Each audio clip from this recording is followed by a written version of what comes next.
Hello hello hello, கேக்குதாங்க? கேக்குது. கேக்குதுங்க. ஜஸ்ட் ஒரே நிமிஷம், இன்னும் 3 நிமிஷம் இருக்கு. ஓகே. யூடியூப்லயும் பார்த்துக்கலாம். யூடியூப் போட்டு சிவா எங்க இருந்துங்க? மெட்ராஸ்ல இருந்து இங்க இப்ப இருக்கிறது துபாய். துபாய். ஓ, வெரி குட் வெரி குட். நீங்க ஓட்டு போடல அப்படின்னா? ஓட்டு போடல, ஒவ்வொரு தடவையும் வரும்போது மிஸ் ஆயிடுது ஓட்டு போடுறது. Okay okay okay. பட் நான் ஒரே ஒரு தடவை ஓட்டு போட்டேன், அப்போ வந்து ADMK last, so I decided not to vote. Okay. Chandra எங்க இருந்து? விலவங்கோடு ஒருத்தர் இருக்காரு, சந்திராவும் வீடியோல இருக்காரு. சந்திரா எங்க இருந்துங்க? Hi Sriram. Hi. Nice to see you. Same here. Chandra, Bala, a lot of people are joining. Yeah.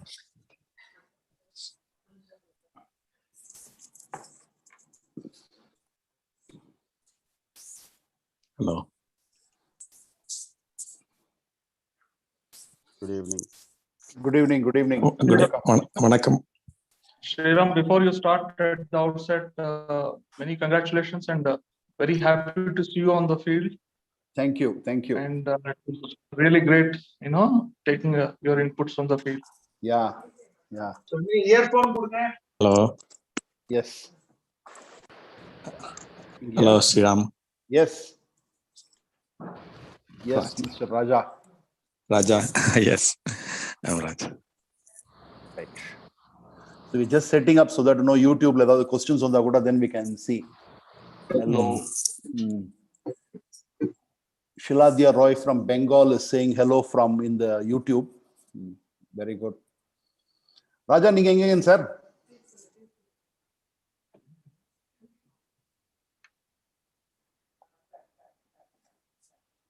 Hello. ராஜா, நீங்க எங்க இருந்து? எந்த ஊர்ல இருந்து? நான் இப்ப கரண்டா மெல்பர்ன்ல இருக்கேன் sir. Oh, okay, wonderful. Okay. Hello Sriram, this is Bala here. Hi Bala. Sacramento la irundhu pesren. Again Sacramento. Oh, great. From different parts of the world to know about what's happening, right? Yes, exactly. Very curious.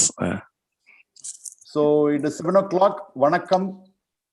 Hello, namaskaram to everybody. Empire JVC Sriram. I would first like to welcome all of you. Let me just record the thing also. நீங்க வந்ததுக்கு ரொம்ப சந்தோஷம், because this is I think this is a very unique experience we are having. I'm just admitting everybody. 1 minute. Let me just say that disable waiting room so that everybody can join. Whoever wants to join. So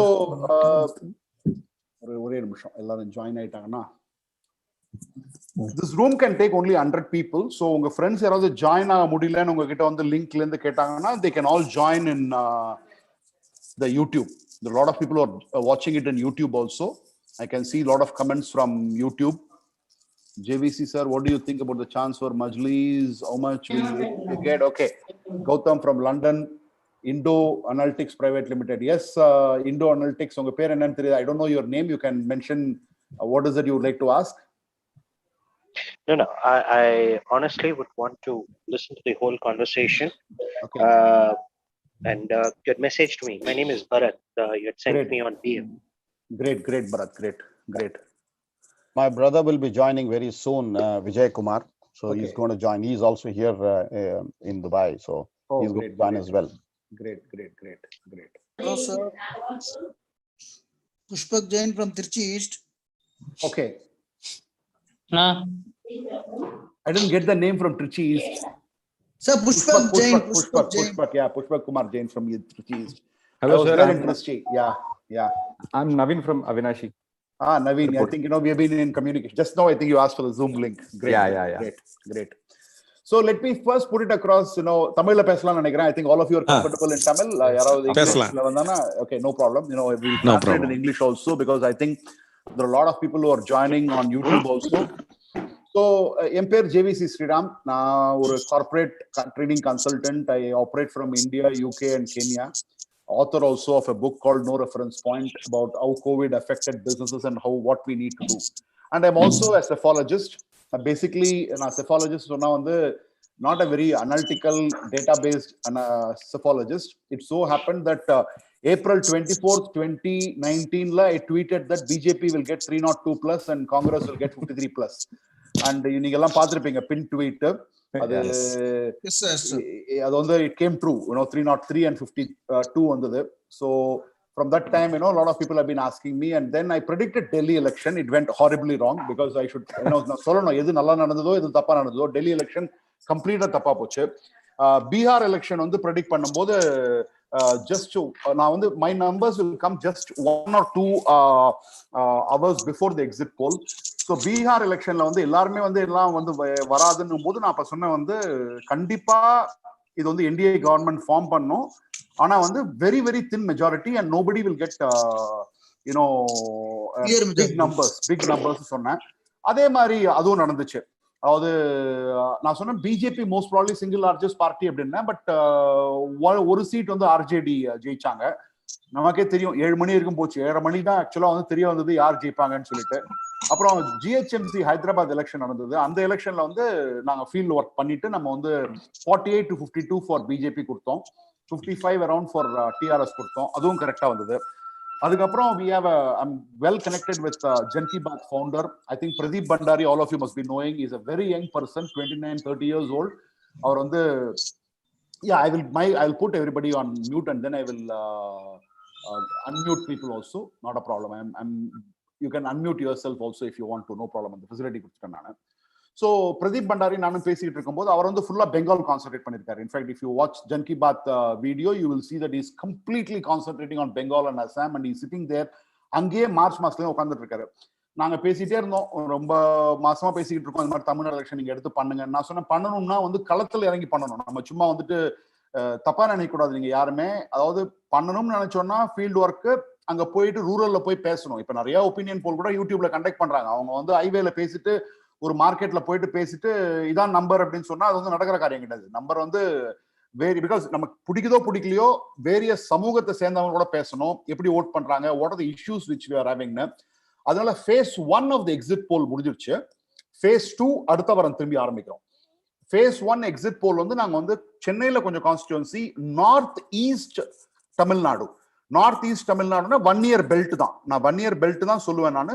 Chengalpattu, அப்புறம் வந்து திண்டிவனம், விழுப்புரம், விழுப்புரம் பக்கத்துல இருக்கிற வந்து உடுமலைப்பேட்டை, உளுந்தூர்பேட்டை அங்கெல்லாம் cover பண்ணிட்டு அப்படியே delta Jayankondan வழியா டெல்டாக்குள்ள நுழைஞ்சி டெல்டால நிறைய கான்ஸ்டிட்யூன்சி பார்த்துட்டு அங்கேருந்து புதுக்கோட்டைக்குள்ள நுழைஞ்சி அங்கேருந்து மதுரைக்கு போயிட்டு தேனிக்கு போயிட்டு நான் பண்ணியிருந்தேன். அதே மாதிரி என்னோட இன்னொரு அசோசியேட்ஸ் வந்து சில பேர் வந்து சென்னையில இருந்து கோஸ்டல் சைடா வந்துட்டு அவங்க வந்து ராம்நாடுக்கு போயிட்டு ராம்நாடு கொஞ்சம் விருதுநகர் டிஸ்ட்ரிக்ட் எல்லாம் பார்த்துட்டு அதுக்கப்புறம் திரும்பி கோயம்புத்தூர் போயிட்டு கோயம்புத்தூர் டிஸ்ட்ரிக்ட்ல கொஞ்சம் கவர் பண்ணிட்டு வந்திருக்காங்க.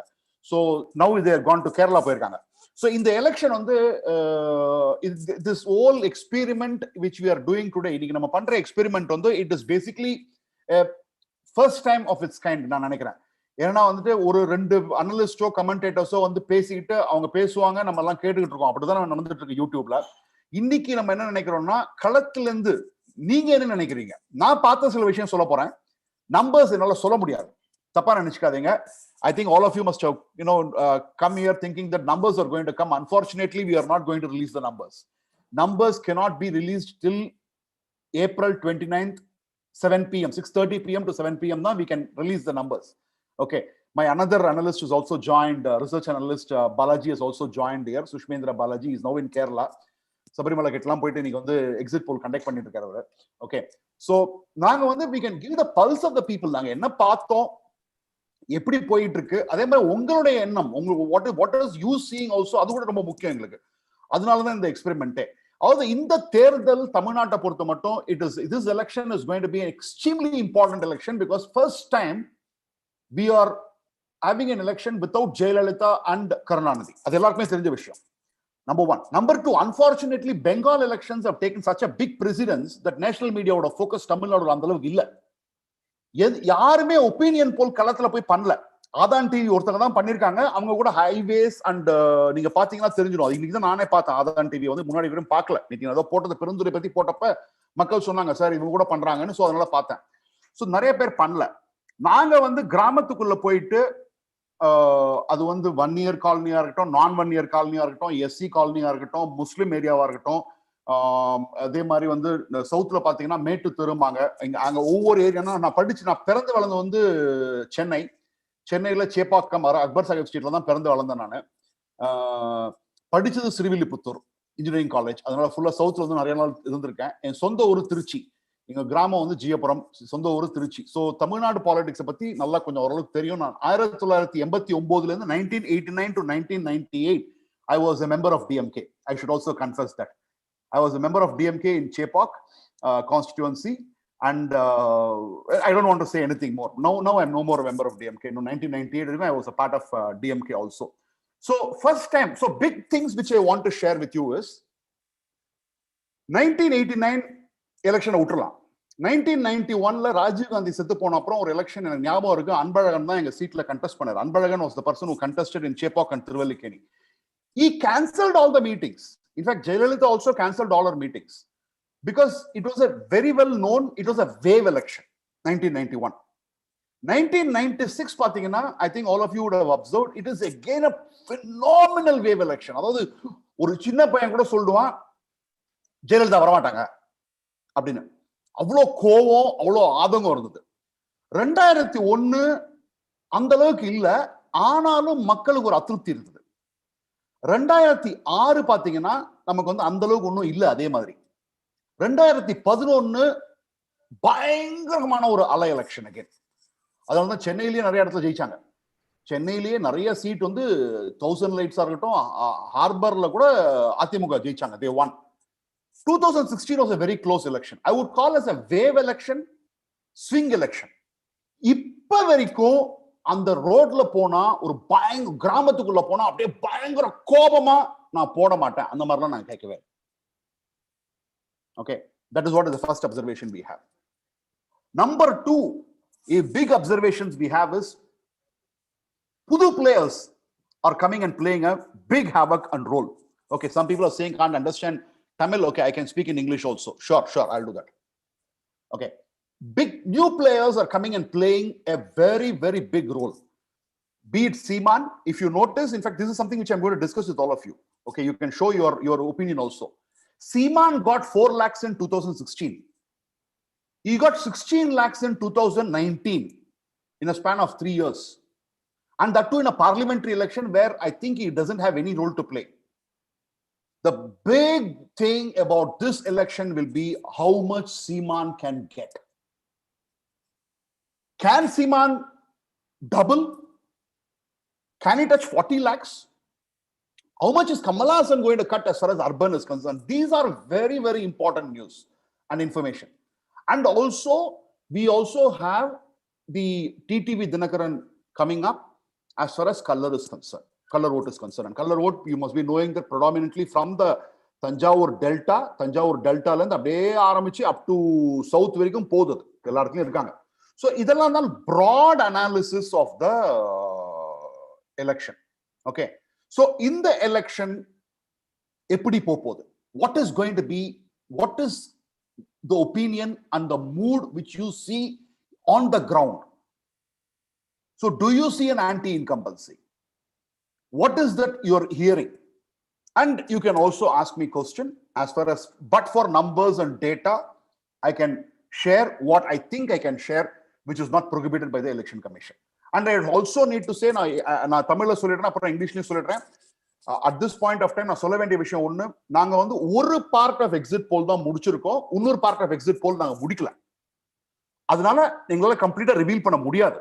ஏன்னா இப்ப நீங்க வந்து 1 year பெல்ட்டே கேட்டீங்கன்னா, நாங்க வந்து டிராவல் பண்ணது Tindivanam, Thiruporur side, Villupuram, Cuddalore side, Virudhachalam, Jayankondan side, Kattumannar Koil, அப்படியே கீழே வந்தோம். கும்பகோணம், மயிலாடுதுறை, ஓகே, பூம்புகார், பாபநாசம், அங்கெல்லாம் வந்தோம் டெல்டால இருந்து. பட் நாங்க தர்மபுரி, கிருஷ்ணகிரி, வெல்லூர், திருவண்ணாமலை அந்த பக்கம் போகல. அதே மாதிரி கொங்கு பெல்ட் கூட அந்த அளவுக்கு ஃபுல்லா ஒன்றும் டச் பண்ணல. Okay, Mr. Balaji irkaringa. He has touched Kongu belt up to an extent. He has seen certain things in Kongu belt, but not entirely, because we want to give a break and we are coming back. You know, all of you know that the kind of heat with which Tamil Nadu is operating right now. and also the COVID. So we have delayed it. So what I want to tell in English is that our exit polls are not 100% complete. We have done only one phase. We are going to do the next phase next week. But before that, there is an experiment which we are having. So over now, anybody can unmute yourself. And please, one thing, very important thing which I want to tell. And Tamil English first let me tell in English and then I tell in Tamil. There could be people from different parties here. Let us not have any kind of an argument or fight. Let us have a constructive and productive discussion for the next 1 hour. Okay. நான் என்ன சொல்ல வரேன்னா இங்க வந்து பல பார்ட்டிகளை சேர்ந்தவங்களும் இருப்பாங்க. நாம் தமிழர் கூட வந்திருப்பாங்க. ஏன்னா நான் தான் வந்து முதல்ல நான் பெருமைக்காக சொல்ல நாம் தமிழர் ஒரு ஃபோர்ஸா வருதுன்னு நாங்க வந்து பார்த்தோம். அது வந்து நாங்க வந்து பல்ஸ்ல பார்த்து மக்கள் அதுக்கப்புறம் வீடியோ பார்த்த அப்புறம் மக்கள் நிறைய பேர் சொல்றாங்க. இப்ப ட்விட்டர்ல நிறைய பேர் போடுறாங்க. ஓகே. சோ பட் அதே சமயத்தில் நாம் தமிழர் கட்சி இருக்கலாம், திமுக காரங்களும் இருப்பாங்க, அதிமுக காரங்களும் இருப்பாங்க, பாஜக காரங்களும் இருப்பாங்க. ஓகே. நடுநிலை வாசிகளும் இருப்பாங்க. So அதனால வந்து we will respect everybody. What I'm trying to tell is, there could be many people from different parties here, different affiliations here. So let us please keep it very cordial. Let us not use any kind of abusive language. Put across your point of view, and I will be answering a few questions also. Fine. So some of you have raised your hands. Go to, Yes. You can unmute and not. Let's maintain decorum and decency and talk. Yeah. Okay. This is Chandra. Raja. Chandra முதல்ல போனாருங்க. சந்திராக்கு அப்புறம் ராஜா கிட்ட போயிடலாம். Chandra and Raja.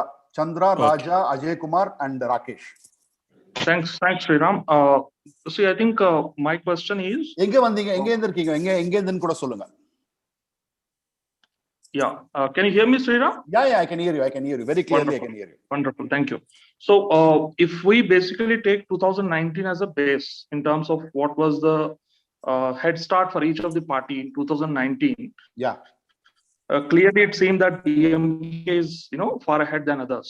Now, the two equations which, also you mentioned in your precursor thing is, one is the NKT movement upwards and the impact of Kamal Hassan entry. Yeah. So, and apart from that, possibly there are some more changes on the ground in terms of the whole narrative of the election from 2019 till 2021 now. So how is this basically affecting fortunes of DMK? Will it basically impact the DMK in a negative way? Or is it going to, in a way give much more impetus to it because it is going to cut others, other alliance, which is ADMK alliance vote? That is first question. Second question is, when you mentioned that different parts of Tamil Nadu you have covered, so whether different parts of Tamil Nadu, like Northeast Tamil Nadu or South Tamil Nadu, do they have different issues or different ways of how they have voted? Because in the past, as you rightly pointed out, the whole state had shown a similar kind of a trend, across an election. So is it going to be a wave election, or is it going to have a different issues in different parts? So, okay, let me answer the second one first and then the first one later. The second one is different regions are voting differently. Issues are, that is because of the lack of a single leader.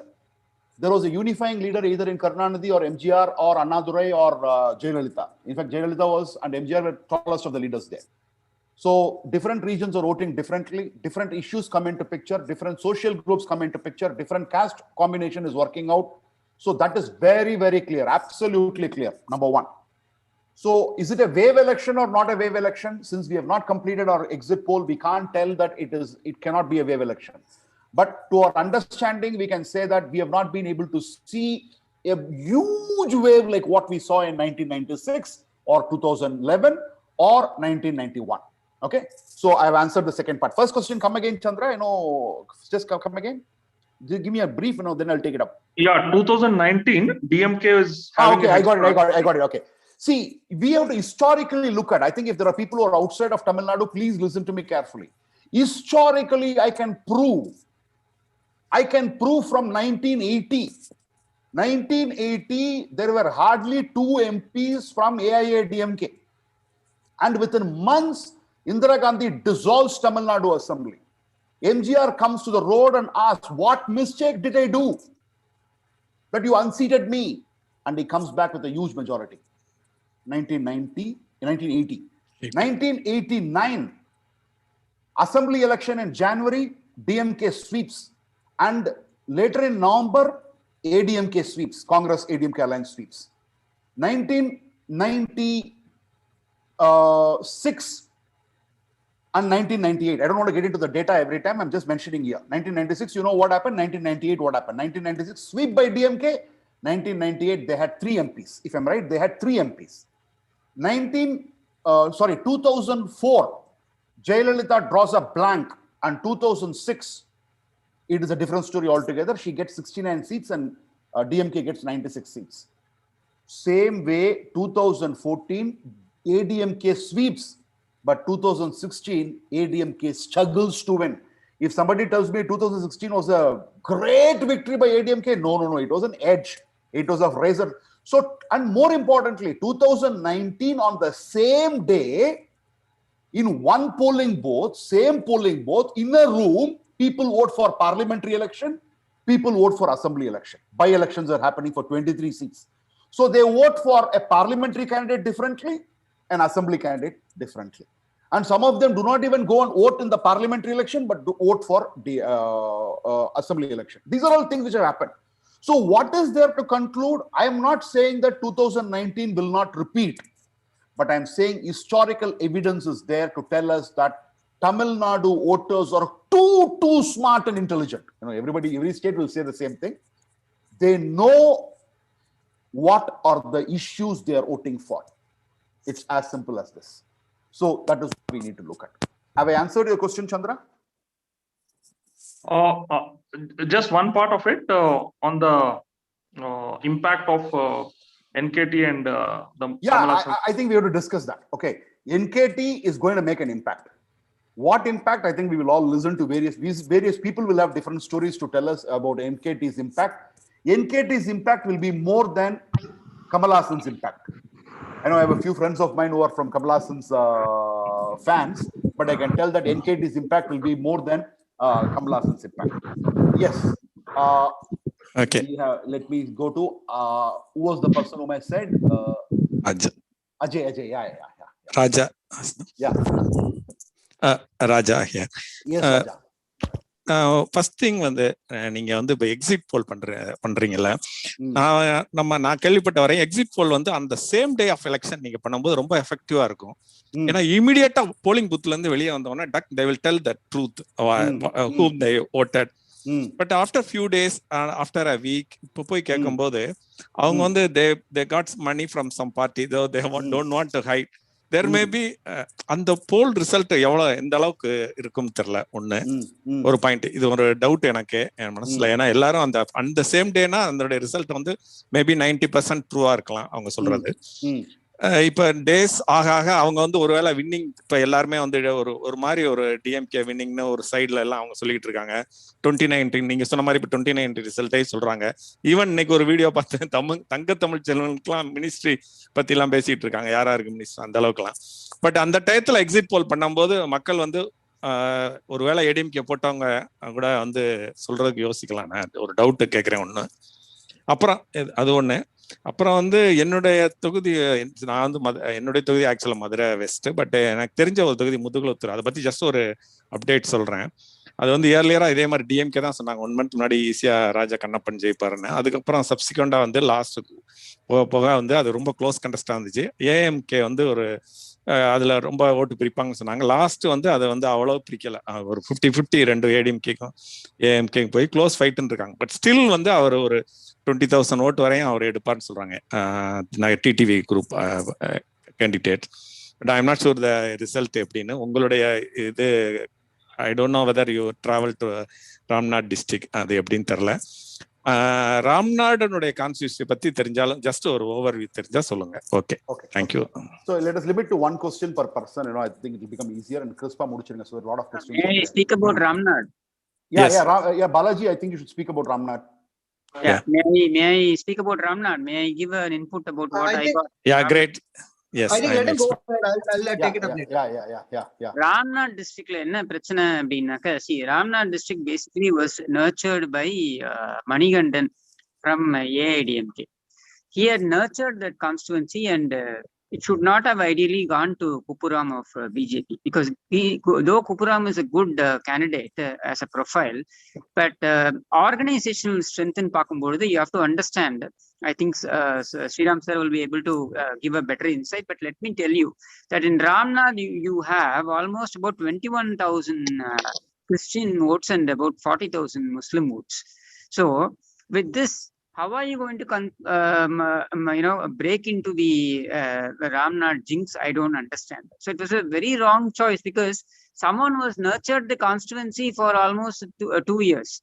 Up until January, he has been working on that constituency, and you dislodge that candidate and you bring about a person who is good, fair enough, but who will not be able to bring the organizational machinery into full force, and was not able to convince.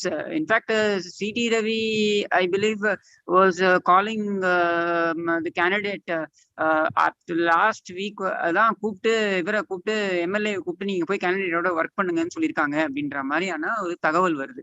So இந்த மாதிரி ஒரு சீக்வன்ஸ்ல they've given a walk over for DMK in Ramnad அப்படின்றது தான் வந்து என்னுடைய my conclusion. Having said that, அதுக்கப்புறமா ஏதாவது ஒரு ஒரு இது இருந்து மாறினா அது வேற விஷயம். பட் ராம்நாடை பொறுத்த வரைக்கும் my question is, how are you going to break this jinx? 27, I'm not even 21, 27,000 Christian votes, 40,000 odd Muslim votes. How are you going to break that? And that is going to consolidate, it is going to go the DMK way. Anybody's, any novice will know that. So that is one thing that I would like to tell about Ramnath. Okay, got it. So Balaji, you want to add anything, because you were there on the field? I think I agree with him in the sense that, NDA's classic mistake is giving that seat to BJP, and that is for two reasons. One reason is what you mentioned, which is that you have a great you have a higher Muslim plus Christian combination there, a population there. But another reason which I would like to add is that NDA has made it obvious. They've made it obvious that they're trying to polarize the community. And let me tell you that this is something which Tamil Nadu does not appreciate.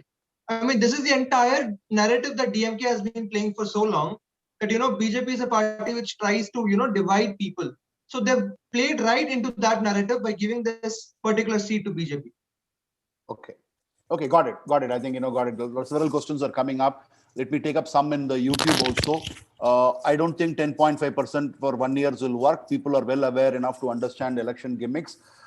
Could say, but I can only see where 1 year's rallying behind. That's what we saw. May I give my opinion on this 10.5%? Yeah. The feedback that I had from the ground level, I can divide it into south and north. The 10.5%. Now, what happened in the 10.5% is that there was a huge 1 year consolidation in the north, as far as 10.5% is concerned. If you take the districts like Dharmapuri, or even, I wouldn't say Krishnagiri, because Krishnagiri there were other organizational issues that the ADMK was battling, but Dharmapuri, and up until Mailadurai, Pumbuhar, in these areas, the 1 year consolidation was really huge. And a lot of political analysts have been telling that there will be a counter consolidation. That counter consolidation has not happened in the 1 year belt. I don't know if it has happened in the south, because there are some ministers, I believe, are apprehensive and feeling that in the south it is having an impact, especially with the Mukulators, it is having an impact. Sorry to interrupt you here, because too many things have to be handled. That is why I said different regions are voting differently. Yeah. That is why it is going to be a tough election. Yes. Okay, it is going to be an extremely tough election. It is going to be a psephologist. Is complete. Yeah. 1 minute. 1 minute will be completed. Thank you very much for your input. That's why I'm saying it is going to be a psephologist nightmare. Somebody can be sitting in the YouTube rooms and in the 5-star hotel and saying 210 seats for one party. But let me tell you, go to the ground. You have a different narrative. And this is going to be a psephologist nightmare. If I'm saying, Balaji, do you agree with me that? Yes, I think I completely agree with you on this. Okay. You can't predict an election setting in a 5-star hotel. No, you can't. There are dimensions to this that you won't know until you don't hit the ground. Exactly. In fact, I'm surprised by some of the analysts or commentators who come on YouTube and they get so much of publicity saying, hey, this caste will vote like this caste will. Did you go and check it out? Whom did you check with? Did you even happen to go to a village? In fact, I would say that people who are sitting here, if you are from village, you know much more than what that political analyst or a commentator is coming and talking about. And that is what, I'm not mentioning anybody. There are several people like that. That's why this election, I said, in fact, I was telling Pradeep and I was telling Balaji also that unless we go and hit the ground, we will not. In fact, we are also looking at, between us, we are talking. How many people are we talking with? In a road, in a village, how many people are we doing sampling? All this is coming into play, isn't it, Balaji? Exactly. I was asking him, fisherman community. Yeah, go ahead, Balaji. Go ahead. Yeah. I mean, one unique feature of this analysis that we are doing is that we have a very targeted audience. We know whom to talk to, and we know who is the actual decision maker on ground. We don't just talk to random people. We know whom to target. We know who's decisive in this election. So that is what will differentiate this poll from all the other polls. I think Mr. Sriram will agree with me on this. Yeah, 100%. As far as consolidation is concerned, it is, we know pretty well. See, it's a very simple game. We have seen in election, if you have been in election for a long time, if you've been an analyst or if you observed, when you pick up, probably when you're decided that Mulayam Singh Yadav, let's take the case of Mulayam Singh Yadav. When a Yadav and a Muslim is going to vote for you, obviously there is going to be counter consolidation happening. In UP, I'm talking about, okay? When you're picking up, when Congress traditionally had to have Reddys behind them in Andhra Pradesh, there had to be a counter consolidation. You can't satisfy everybody in an election. Leaders play let me make it very clear, leaders play a very strategic role. We think that they don't know, they know. A Stalin or an EPS or an OPS or even a Seaman knows what they are talking. If Seaman is setting up a narrative, Seaman can talk anything. In fact, I still say that Seaman can talk anything because he knows he's not coming to power. So he can promise the heaven. But he knows, his time will come, may not come. So that is where it is. So I think we need to appreciate there is consolidation happening, counter polarization happening, but it is happening in different regions. The impact of what you do in North is felt in South. The impact of what you do in West is felt somewhere else. Yes. Somebody is raising the hand. Bala, yeah, go ahead, Bala. Sir, good evening, sir. Sriram, thank you for taking your time.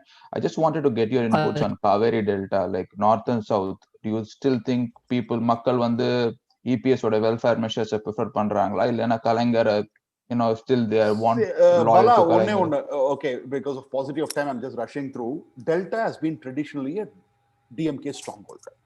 Okay, it is voted in that manner. And I think, by and large, I'm not seeing a great anger against EPS, but I don't think there is something big coming up on counter. They're going to go vote more by their party affiliation and the candidate. The candidate plays a very important role. In fact, if you had looked at my video on last Saturday, candidates are emerging beyond party. Even in Cooker, AMMK, I would say, I don't know how many of you will agree with me or not, Mahendran is coming out as a different person altogether in Usulambatti. And people are saying one more thing. We are looking at candidature this time. Or electricity, கம்பத்துக்கு ஓட்டு போட சொன்னா அம்மா நாங்க போடுவாங்க அந்த காலம்லாம் over ஆயிடுச்சு. இப்போ யாருக்கு போடணும்னு தெளிவா இருக்காங்க அவங்க. So party affiliation in Delta, I should say party affiliation, and more importantly, the candidate will play a very important role. Do you agree with me, Balaji? You were there in Delta also, so I need to take his opinion. I think this is the case in the entire country. I mean, when there's a close contest, people forget who's going to become the next chief minister. That is secondary. What they think is that, okay, let me vote for a candidate who's going to do good to me immediately. So, people should be, the candidate should be at immediate disposal. That is what they look at. So somehow, in a very closely fought election like Tamil Nadu, I think the popularity of the candidate matters more than the popularity of the would-be chief minister. I think that is one big takeaway that we have. Okay. Another question which is asked again on YouTube. Yeah, 1 minute. Answer. Do you think in Tamil Nadu is ready to adopt Hindutva ideology? I'm sorry, no. Tamil Nadu is mostly going by the social caste and not on religion. Am I right, Balaji? You agree with me? Absolutely. Hindutva is back. And somebody is saying that, if you know whom to talk to, then you're biased. There is no bias. There is no bias in asking. Balaji mentioned that whom to ask means in a fisherman community, we need to go and ask. Okay. If I have, we did our homework. Our homework was very simple and straightforward. Before we entered into a particular constituency, we knew the background, we knew the history, and we also know what are the castes and how do they consolidate, and we had to go to that particular community and ask. That's why you will find my video where in Sirgari, I go into a SC community to know how they are voting. I go into a minority community to go and know how they're voting. That's why I said in South, in Usulambatti, I was there right in the middle, straight opposite to Devarsala. If you notice, there is a Kaundampatti village. All those places we went. The advantage is we know about Tamil Nadu. I spent enough and more time in rural Tamil Nadu as a student. And as a student, you know pretty well, you keep traveling. Yeah, I have Vijay is raising his hands and Shiva had something to say. And a lot of people raising their hands here. Yeah. Sorry, I was trying to say something. Yeah, Sunil, go ahead. Sunil, go ahead. Yeah, sorry to cut you short, Vijay. So see, I have one observation and one question. The observation அந்த ஒரு anti incumbency இருக்குன்னு சொல்லிட்டு there are a lot of people that are saying, but I think அந்த anti incumbency இருக்குன்னு சொல்றவங்க maximum அவங்களோட social sentiment analyse பண்ணி பார்த்தா they are mostly people who support DMK plus Congress alliance. அவங்களுக்கு அப்கோர்ஸ் எப்பவுமே அந்த ரூலிங் பார்ட்டி மேல ஆன்டி இன்கம்பன்சி இருக்கதான் செய்யும். அதே மாதிரி I'm not sure whether the ADMK core voters are still going with ADMK. I think that will mostly decide this election, sir. That is the observation I have. The question I have is nobody is really talking about the poll promises that ADMK had made, which is very it is very ரொம்ப இழுக்கக்கூடிய promises for rural women especially. Is Tamil Nadu already out of that culture where people really don't believe these promises, or what are you seeing there, sir? See, promises, we are not hearing so much on the promises side, actually. On the contrary, some of the people who are voting for Nam Tamil Katchi are saying that why all this promise? Give us free water. Who wants a washing machine in a village? These are things which have come out. I'm talking about supporters of non-Tamil. We have heard these kind of comments. Okay, and the youth actually is not very much lured by this all these promises of freebies. They know pretty well it is affecting the state's economy. This is a welcome development as far as state is concerned. But how they are going to go, it's a different story altogether. Even in rural, sir, because yes, even in rural. In fact, this is a comment which I got from rural, Sunil. In a refrigerator or a washing machine, what will I do within a rural area? We are all workers. எங்க அம்மாக்கு வந்து நல்ல துணி துவைக்க தெரியுங்க, எங்க அக்காவுக்கு துணி துவைக்க தெரியும், எனக்கே துணி துவைக்க தெரியும். எங்களுக்கு எதுக்கு வாஷிங் மிஷின் கொடுக்குறீங்க? எங்களுக்கு டைம் இருக்குது. This is the narrative. Okay, thank you. Sir, good evening, sir. This is Ajay from Bangalore. Yeah, Ajay, my native place is Tirunelveli. Yeah. Yes, sir. I'm yes, sir. Sir, actually, sir, you know very well, in Tamil Nadu, many communities, especially the smaller communities who are pan-Tamil Nadu communities, they are fooled in the name of social justice. So, in which direction they are voting, sir? Because what I heard is Muttarayar, Vannar, Navidar, Puyavar, Konar, and all who were backing ADMK earlier, they are not in a position to back ADMK now because of ADMK's candidate selection. So, how is the things going on in that direction, sir? See, I still believe that these smaller castes are not consolidating behind any one single party. That is what has been visible at this point in time. They're not rallying behind one party. And there are a lot of local issues also coming into picture. See, let us also not forget that as much as there is an anti-incumbency against AIADMK, there are certain anti-incumbencies against the sitting MLAs. And do not forget there are more than 90 sitting MLAs from DMK also. And there is anti-incumbency against ADMK. See, mistakes have been committed and some smart selections have also happened from the ADMK side, I should say. Okay. Kambam, let me take the example. Let me just give you an example. In Kambam, there is a Muslim candidate. And Muslims themselves are not willing to vote for him. But in Saidapet, I don't know Saidapet where it is going, but they have brought somebody who has been out of politics for years together. Saidai Durasamy has come. So if you look at some of the candidature in AIADMK, they have picked candidates who had been long and gone forgotten by Jayalalitha, but have been brought back into the party. So smart selections and bad selections have also happened. As a result of which the smaller castes are not consolidating. That is, I can assure you on that.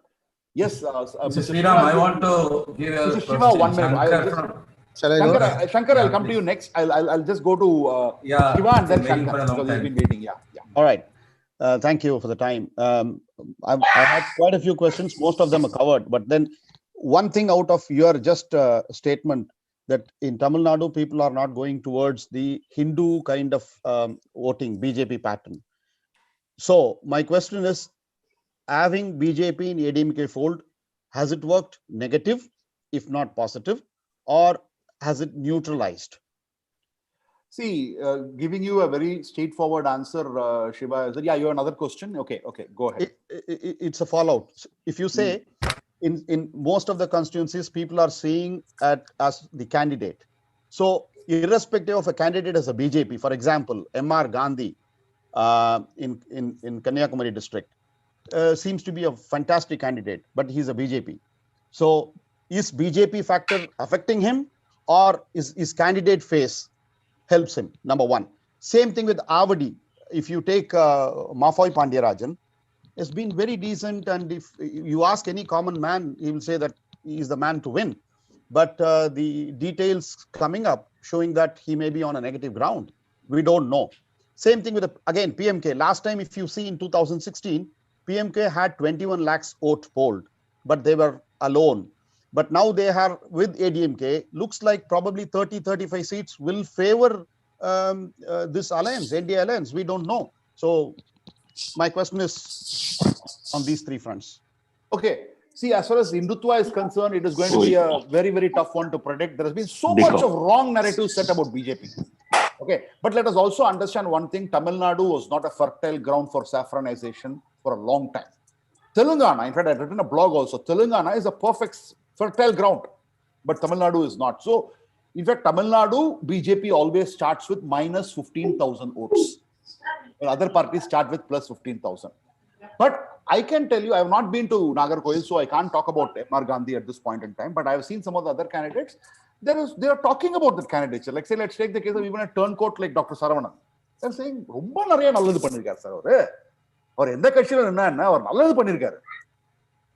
that is the kind of narrative which is coming. Avadi also, I cannot comment. So, BJP, is it affecting AIADMK? No doubt about that. But is it BJP also having a positive impact? Yes, in certain areas, definitely it is having a positive impact.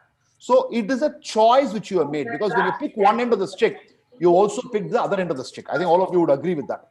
So, when you pick up a party, that's what I said, when you give it 10.5 to 1 year, you are going to get the other end of the stick also you're going to get. But you make a calculated decision. And that is what has happened here. Right? Shiva, okay. I think I'll have to go to Vijay. Yeah. Shankar, I'll have to go to Shankar and then come to Vijay. Thank you, Sriram. My question is, before the question, I have an observation. Out of 234 seats, 184 seats, women have voted more than men. 184 out of 234. Yeah. So people start believing that AIADMK has got an edge. Yeah. However, we must understand that among the women voters, there are also younger women who might have voted for Natak or Makkal Needi Mayam. Yeah. Therefore, this edge, which is supposed to be for ADMK because of women voters, is getting neutralized because of the vote shift of younger women to these two parties. Therefore, unlike the previous elections, the women edge cannot be considered as a favor for ADMK. This is my understanding. I want your comment. Up to an extent, you are right, Mr. Shankar, but the women voters have been 5,75,000, which has been the maximum. Somebody please mute yourselves. Who is that? I don't know. Yeah. Okay. So women voters have voted, and I can also tell you, because I'm just sharing with you. I'm not saying who is winning, who is losing. Surprisingly, I've taken the video also. In Andipatti, a 35-year-old woman says, I am voting for Naam Tamizhar Katchi. Again, in same Andipatti, there are two old women, 85 and 80-year-old, and there is another younger woman, third generation, all of them living in the same place. She says, rendu perusu anga podunga, ana Naam Tamizhar Katchi na vote poda poren.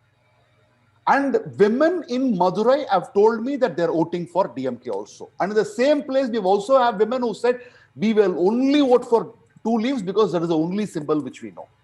So this is the kind of mix it. So part of the woman vote is still with ADMK. Part of it has moved away.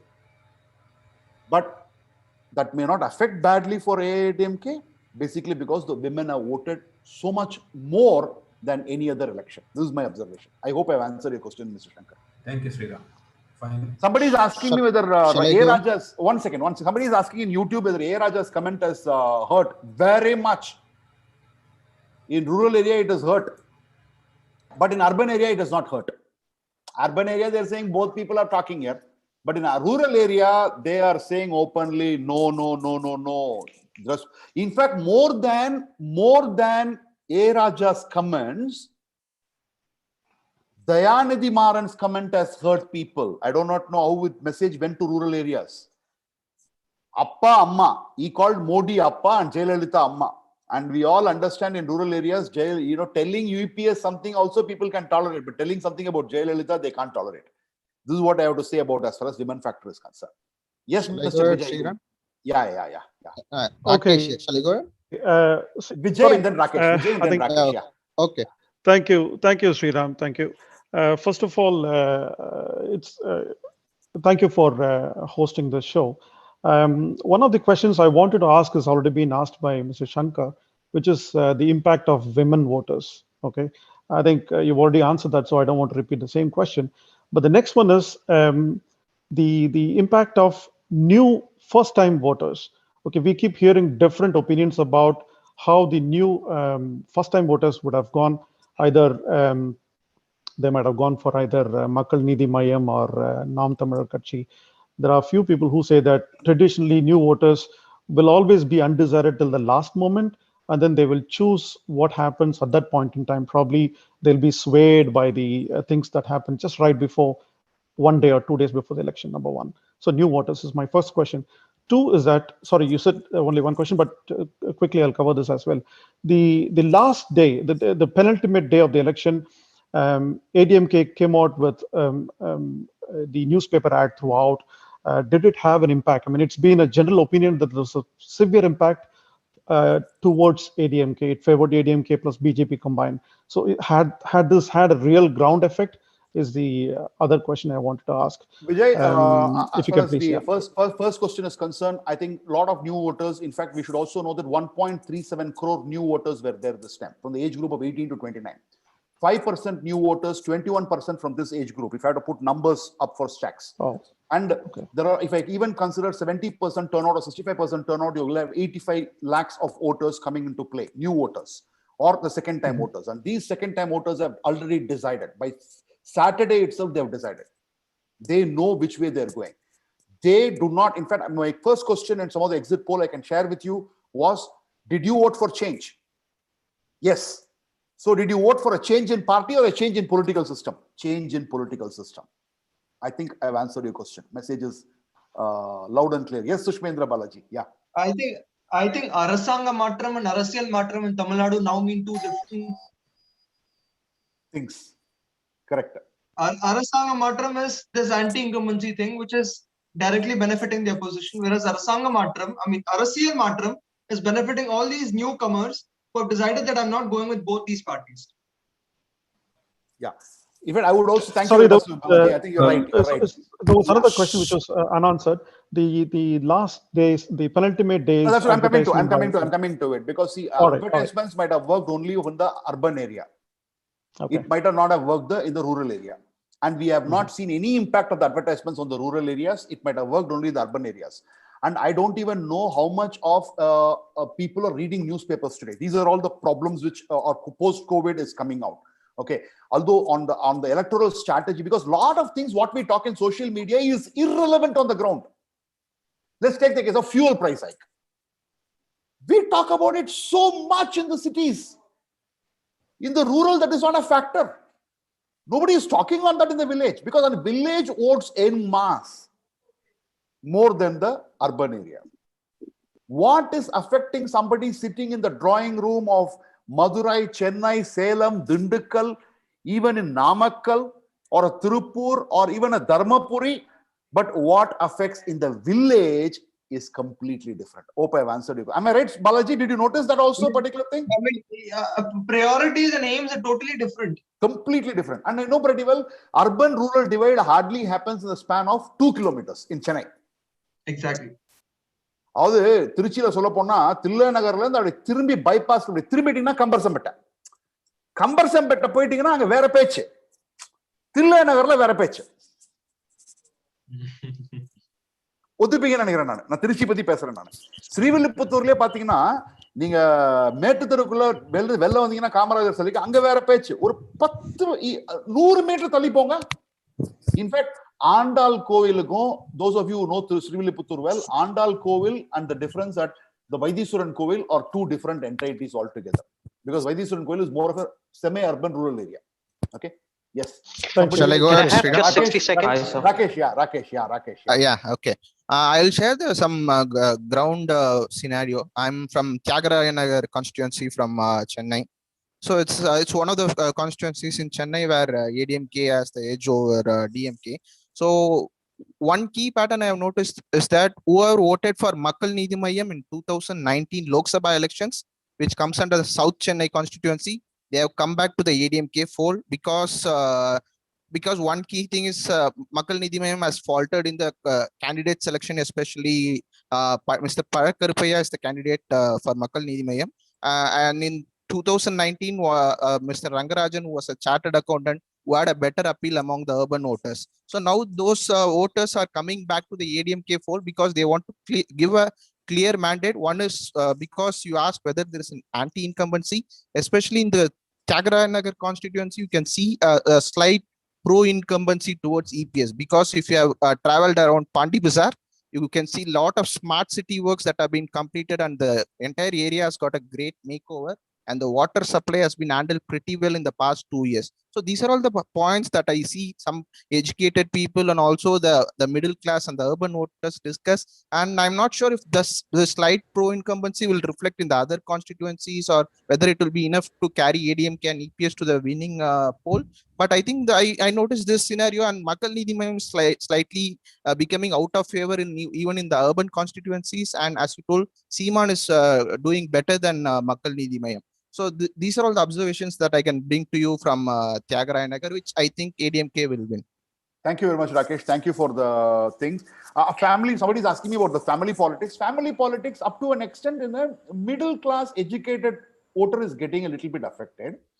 But rural area, they are not. In fact, they are looking at that. Udayanidhi varara, Nalladanga, Karnanidhi kapram, orthu vararilla, Stalin kapram, Udayanidhi venum illingla. So somehow, although there is a lot of intelligence in the voter, somewhere the couple of things which we need to notice is that இவங்களுக்கு 10 வருஷம் கொடுத்துட்டோம், அவங்களுக்கு 5 வருஷம் கொடுக்கலாம். This is one narrative which is coming. 2 பேரும் தான் காசடிப்பாங்க, கொடுப்போம்.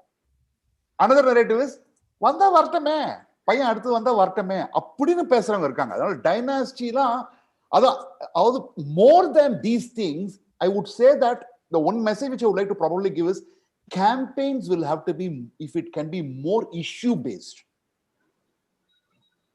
it will be fantastic. If somebody can bring about that kind of a transformation, like say even if somebody wins,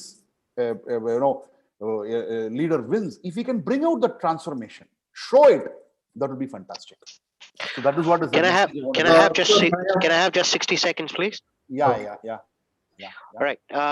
I'm an outsider to Tamil Nadu, but I've traveled quite extensively. In the last 6-8 months, I've done about 40-50 trips to Tamil Nadu. And my observation is very simple. This is the first election Tamil Nadu is going to see without the stalwarts or the personality cult. There is no Jayalalitha, there is no Karunanidhi. The first-time voter does not have that emotional or that psychological connect with the elders who are no more. Either which way, what I can understand from, as you have been traveling and talking to people, so have we, but we are not into the psephology side of analytics. My understanding is people are very smart. they're very clear that either which way, the Dravidian politics or the old style politics of Dravidianism is not going to stay for the future. Whoever wins, it's going to be a 49-51 kind of a scenario. It's not a landslide for anyone. And we have traveled into interior Tamil Nadu, where first time for us, but that's our understanding. Correct me if I'm wrong. I would really want to understand if I'm wrong. Thank you. No, as I told you, I don't see a wave election. So which means, I'm not saying anything else because I have to keep my mouth shut. I can't speak anything. My editor at Jaan Ki Baat will immediately say, Sriram, red flag will come. So I can't say anything. Okay. So one second. Somebody has asked me another question. Does Annamalai manage to cross the line? I don't know, but he has run a super campaign. I can tell you it was one of those super campaigns he had run. And I was there on the last day at the middle of the election. The way it was done, amazing. And people are saying only one thing. We need people like him to be in the assembly, whether in power or in opposition. That's the narrative. And I can see, think about it, around 2 o'clock, almost 75 to 80% polling has already happened.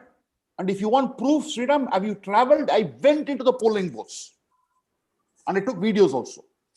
75-80% polling done. What does it say? I don't have to say anything more. May Another I one add more my question. bit on Take up anything? May I add my bit on Aravakurchi? Because I had worked there. Yeah, sure. Yeah, as far as Aravakurchi, question about Aravakurchi. After that, maybe one more. I'll just give my 1 minute about Aravakurchi. See, in Aravakurchi, the biggest problem that we faced, I would say, was that there are about 8,000 Christian votes. And there are about polled votes, which is in Pallapatti, which is a Muslim-dominated area, is about 19,000 votes. And the booths that we had taken charge of were all booths where the Dalit community was there and the SC community was mainly there. I mean, the Christian community was there. So there was active campaigning by the church that votes should not come in for the BJP. And the other biggest lacune that Annamalai in the beginning of his campaign had was people were always saying that this is something that they were finding it difficult. But we overcame that in the later stages of the campaign. We entered the campaign in a very, very with a very kind of a negative wave, but then we overcame it and the momentum built up. So our challenge was that this 19,000 votes polled in Pallapatti and this 8,000 Christian votes, which we are thinking is not going to come to us. So this 27,000 minus, we start off. So that's what I'm saying. No, anywhere, BJP starts off with minus 15,000, minus 20,000. So I'm not going to get into the result. I'm only saying he ran a super campaign. Yes, absolutely. Brilliant campaign. And it is an important moment in Tamil Nadu's history that people said, we know if we are in Karur, we would have got a lot of money. But we are happy to be in Aravakurchi, although we are not getting money. And I am given to understand that Delhi has informed Annamalai that if he is able to crack Aravakurchi, if Annamalai can crack Aravakurchi, then BJP can crack Tamil Nadu. This is the mandate that they've given. Fine. So, Ms. Shri, Modi's impact is there in several places, positive and negative. Let's understand that. In YouTube, somebody is asking, impact of Modi is there. It is there, both positive and negative. And over a period of, I think, if again, Shri Narendra Modi ji starts with a negativity, because the negative campaign systematically run by said, I'm not supporting Modi here, but I'm saying that you can't be blaming your toilet is not proper. You can't blame Modi ji for that. Okay. This is a kind of campaign which Tamil Nadu people have tried to make it. And unfortunately, it is not going to work in the long run. Absolutely, it is not going to work in the long run. What is the impact of AMMK in Theni and Madurai? Yes, definitely there is an impact. Cooker is taking away color votes. There is no doubt about that. Let me not talk anything more. Sir? They are taking. Can I? Yeah. I've been trying to ask. Yeah, Naveen. Yeah, sir? Naveen. Yeah. Hi, sir. Okay, sir. நான் வந்து இப்போ அரவக்குறிச்சிக்கு பக்கத்துல இருக்கிற constituency பத்தி பேசலாம்னு நினைக்கிறேன். Dharapuram. Okay. Aravakurichi வந்து இனிஷியலா when candidates are not announced, it favors DMK. அதே மாதிரி Dharapuram on the outset before announcing or allocating, it should naturally favor AIDMK. இப்போ கேம்பெயின் வந்து ரொம்ப சூப்பரா பண்ணாரு Annamalai. Directly he went to Pallapatti and started speaking to Muslim women. This that Kishore சாரும் சொல்லியிருந்தாரு. Candidate choice வந்து it was good, but Dharapuram same thing, same phenomenon of Ramnad allocating the seat to BJP. I think that must have also happened in Dharapuram. ADMK கொடுத்திருந்தா ஜெயிச்சிருக்கும், but பிஜேபிக்கு vote transfer ஆகல அப்படிங்கிற மாதிரி தான் ஒரு தெரியல நவீன். சாரி நான் உங்களுக்கு கட் பண்றது எனக்கு தெரியல. சுஷ்மேந்திர பாலாஜி வந்து அங்க போயிருந்தாரு, குவிக்கா போயிருந்தாரு. வேணா அவர் வந்து ஆன்சர் பண்ணலாம். அவர் he will be able to answer. ஒரே ஒரு second. I think needs a much closer study. I don't think we can comment on it this right early now. Yeah, it is too early for us to comment. And is there a Hindu sentiment brewing on ground against DMK which continuously insults Hindu gods? Not just Hindu gods. 259 is known across the state. Okay, so whether and where it will work as any of these things will be an add-on, because I really believe that you can't win an election based on one mistake committed by the other party, but it can be an add-on. So if 1 year votes are coming, some more will come. It will not turn a losing election into a winning election, but fringe seats, because so much of votes are being cut by Seeman, AMMK, that additional even 100 or 200 or 2000 votes can make a difference, and that 2000 votes can come because of the anti-Hindu stand by them. Yes, Siddharth? Yeah, good evening, sir. I just have an observation and a question. Observation is, I am from Valicheri constituency. Here, DMK is supposed to be a strong base, this Valicheri constituency. They should have given it to a good DMK candidate. What they have done is, they have put up a youth Congress leader who is from Theni. Here, another issue which cropped up in my constituency was, another prominent spokesperson from the Congress who lives in Trivandrum, he wanted a seat here, he couldn't get a seat. So there was this issue in the Congress which seems to favor ADMK Ashok, because he is a former MLA in this constituency, was holding some positions. My question is that suppose if ADMK is able to do it in North and Kongu belt, what would they need to do in that case to pull up the socks in Delta and South? See, election is over now, so now we can't say anything. See, they have done a calculated gamble. Let us see whether the gamble works or not. And I'm hearing from the YouTube that Mr. Radhakrishnan is saying that my constituency Dharapuram large inga vote transfer nallave irukku sir, Dharapuram shora BJP win pannum சொல்றாங்க. Again, I'm not saying, a comment has come from the YouTube person. Somebody else has seriously asked me. Sir, I have one another observation. Ashok Kumar, please. Yes, sir. Yes, sir, I'm speaking, sir. Next I'll come to you. Yeah. Yes, sir. Yes, sir, கேக்குதா sir? கேக்குது. Sir கேக்குதா sir? கேக்குதுங்க sir. நாங்க எடப்பாள்ல இருந்து பேசுறேன் sir நான். யா சரிங்க sir. நான் இங்க கொங்கு பெல்ட்டை பொறுத்த வரைக்கும் என்ன சமாச்சாரம்னா சார், ரெண்டு விஷயம். ஒரு விஷயம் என்னன்னா, ஏற்கனவே இருக்கிற மினிஸ்டர் எம்எல்ஏஸ் வந்து அவங்க வந்து ஒரு தொகுதியை வந்து நூக்கன் காரணம் தெரிஞ்சு வச்சு ஒரு செல்ல குழந்தையா தான் ஒரு நெஸ்டர் பண்ணி வச்சிருக்காங்களோ தெரியுது போல தெரியுது. அதனால வந்து ஏடிஎம்கே மீறி அங்க டிஎம்கே இங்க மறுபடியும் வர முடியுமாங்கிறது எனக்கு டவுட்டா தான் சார் இருக்கு கொங்கு பெல்ட்ல. அதே மாதிரி இன்னொரு விஷயம் என்னன்னா, எலெக்ஷன் முடிஞ்சதுக்கு அப்புறம் இங்க சோசியல் மீடியால இருந்துச்சுல. ஆமா சார். அப்புறம் வந்து எலெக்ஷன் முடிஞ்சதுக்கு அப்புறம் இங்க சோசியல் மீடியால வந்துச்சு சார், இங்க இபிஎஸ் அதிர்ச்சியில் அதிமுக, இபிஎஸ் ஆதங்கம் அப்படி இப்படிலாம் வந்துச்சுல சார் மீடியால. ஆனா அந்த மாதிரி எதுவும் தெரியல சார். இபிஎஸ் கொஞ்சம் அப்டேட்டா தான் இருக்காரு, கொஞ்சம் நல்லாவே இருக்காரு. போற வந்த நபர்கிட்டையும் அவர் வந்து கான்பிடண்டா தான் பேசியிருக்காரு. ஓகே, உங்களை பத்தி இது கேக்குறாங்க. அவர் வந்து லூஸ் பண்ணாலுமே ஒன்னும் பெரிய அளவுல லூஸ் ஆகாதுங்கிற மாதிரி அவங்க கான்பிடண்டா இருக்கும். Okay. Is Kongu Mandalam backing EPS? If so, are they backing him to the hilt? I think Mr. Shiv Shankar has answered to that question of yours.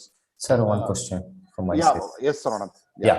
So, என்னோட questions என்னன்னா, ஒரு vote percentage வந்து ஆக்சுவலா நீங்க பாத்தீங்கன்னா western side of Tamil Nadu, northern side of Tamil Nadu rural கான்ஸ்டிடியூன்சில polling அதிகமா இருந்திருக்கு.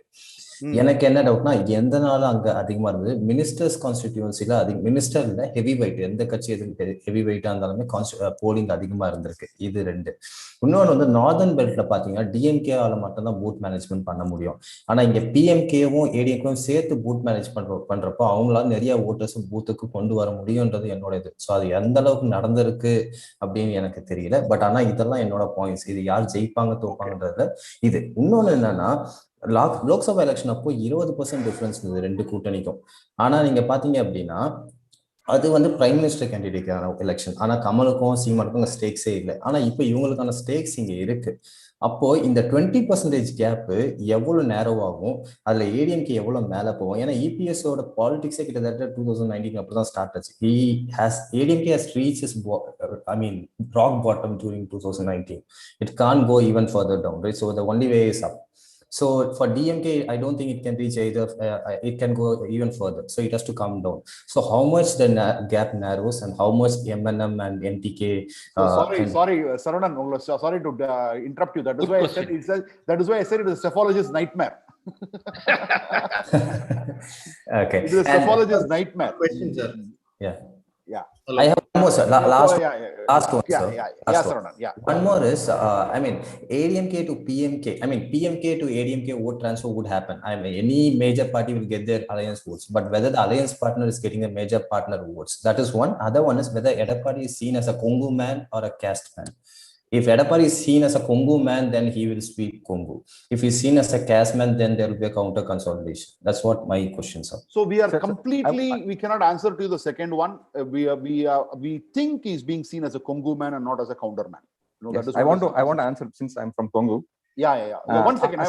Some questions are coming. So simple, I'll finish it off very quickly. What is the impact of the IT raids conducted before there? Nothing much. Again, as I told you, what is spoken in the social media has no relevance. எல்லாம் காசு தன்றான்னு தெரியும், அடிச்சுக்கோங்க ride, அவ்வளவுதான் போயிட்டு இருக்கு. What is your view on Devendra Kula Velalar community votes in southern districts? I think we have a mixed opinion. In fact, there are places where they are saying that it will have a positive impact, and there are places where it will have no impact. In towns, it is having no impact.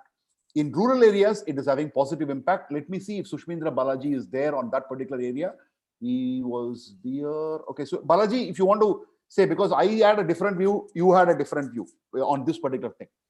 Is EPS emerging as a leader among the people across geography? Not. Sorry, I missed the question. I had to disconnect in between. Yeah, Devendra Kula Velalar பத்தி கேக்குறாங்க பாலாஜி. நான் சொன்னேன், நான் பேசும்போது அர்பன்ல வந்து இம்பாக்டே இல்ல, நாங்க ஓட்டு மாத்திலாம் போட மாட்டோம்னாங்க. பட் நீங்க வந்து வேற மாதிரி பாத்தீங்க Ramanathapuram and ஒட்டப்பிடாரமங்கலம். I think the thing with Devendra Kula Velalar is that a majority of them are the newly added 7-8 castes which have been added to Devendra Kula Velalar. They're very happy with the decision, and they want to be removed out of the SC list, and that is what one particular party has promised. So in rural areas, this is very much an issue. Devendra Kula Velalar promises made by NDA is actually working out, if I have to say. Yeah, thank you. Does AMMK split both ADMK and DMK votes? Predominantly ADMK votes. You don't expect DMK votes to be split at this point of time. YouTube question, I'm answering it here. Yeah. Kamalahasan. Yeah, Sriram. Yeah, Vijay. Yeah. Yeah, Kamalahasan will win. Vijay, Mullan Vijay. What about Karaikudi? We have not done any study as far as Karaikudi is concerned. We have not studied Karaikudi yet. Kavipriya, right? Okay. So Karaikudi, we have not studied. Yeah, Vijay, Mullan Vijay. Yeah, Mullan Vijay. We have not studied Karaikudi. What is your views on Coimbatore South? What is the? See, we can't exactly give you who's leading or what is happening. Coimbatore South is also a fight. Yeah. Balaji, you went to Coimbatore South, right? What is the general opinion there? Coimbatore South is a very tough fight. There are 3 players, and all 3 it is very tough. So you need a very big sample to predict what's happening in Coimbatore. Okay. We need a very strong big sample. Yeah. Yes. Yeah, I have a question regarding opinion poll and exit. Yeah. In opinion poll, many of the media shows that it's going to a complete sweep for DMK. They not even show that it's going to a close fight to have a DMK as. They show it's a complete sweep for DMK. In opinion poll, it will influence the minds of people. Okay, but in exit poll, it doesn't influence the mind of people. Can we believe the exit poll from the same media?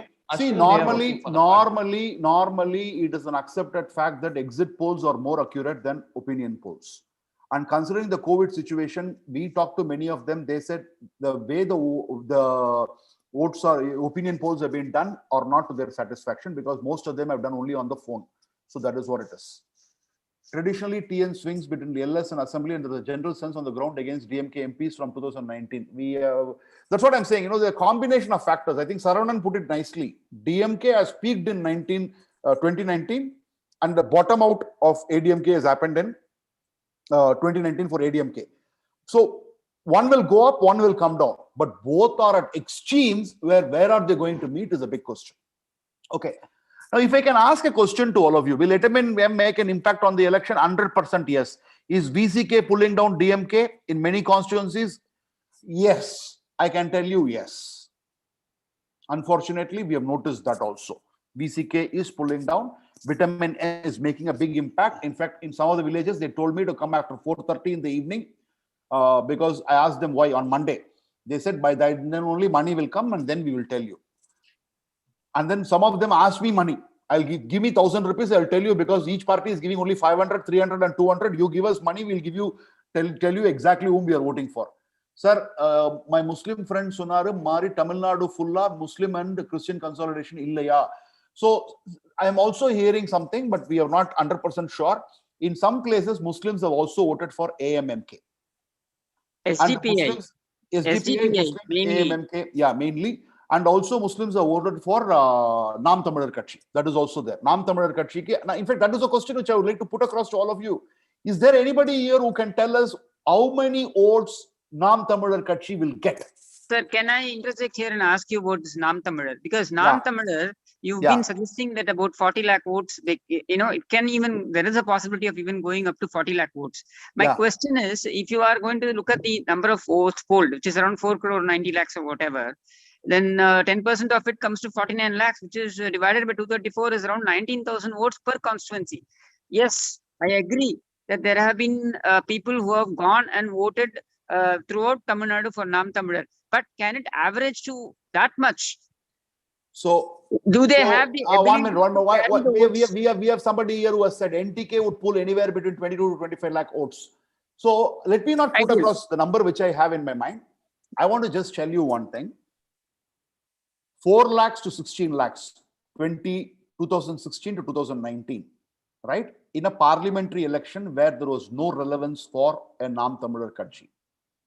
Now they see a base coming up. So I am personally looking at a bigger number.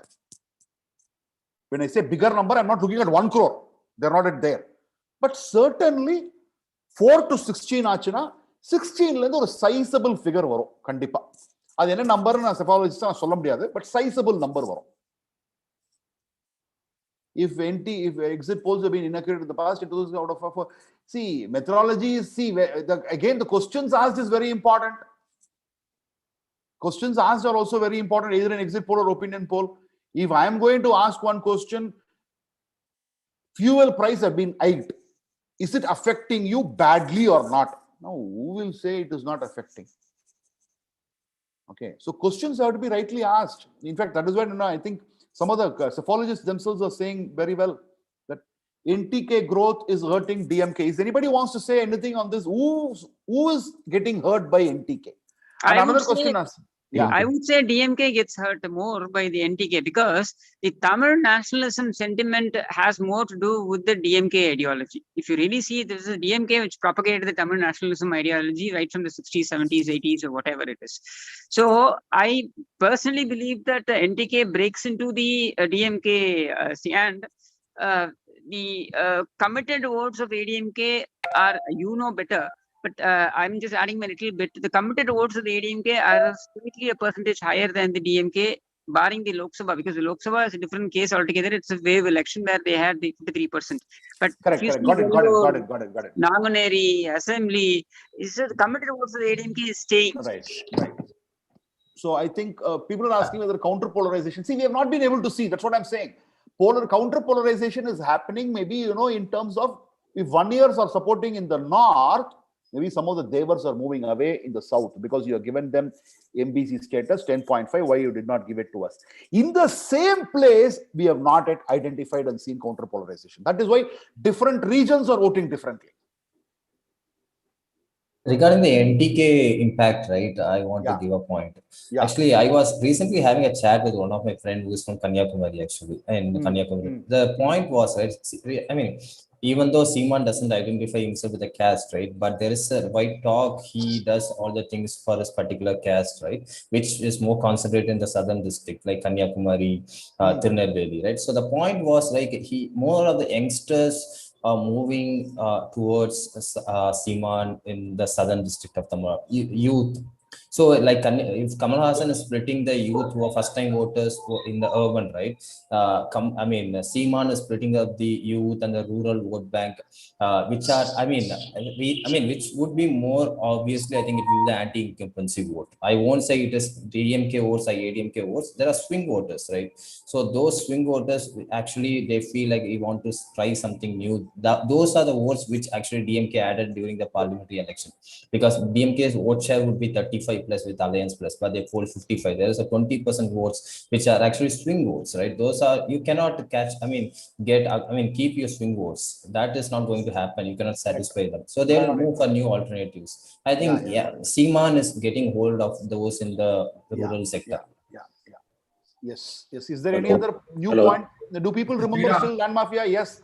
Somebody is asking me, 1 minute. Is asking land mafia, Katta Panchayat. Yes, they all know it.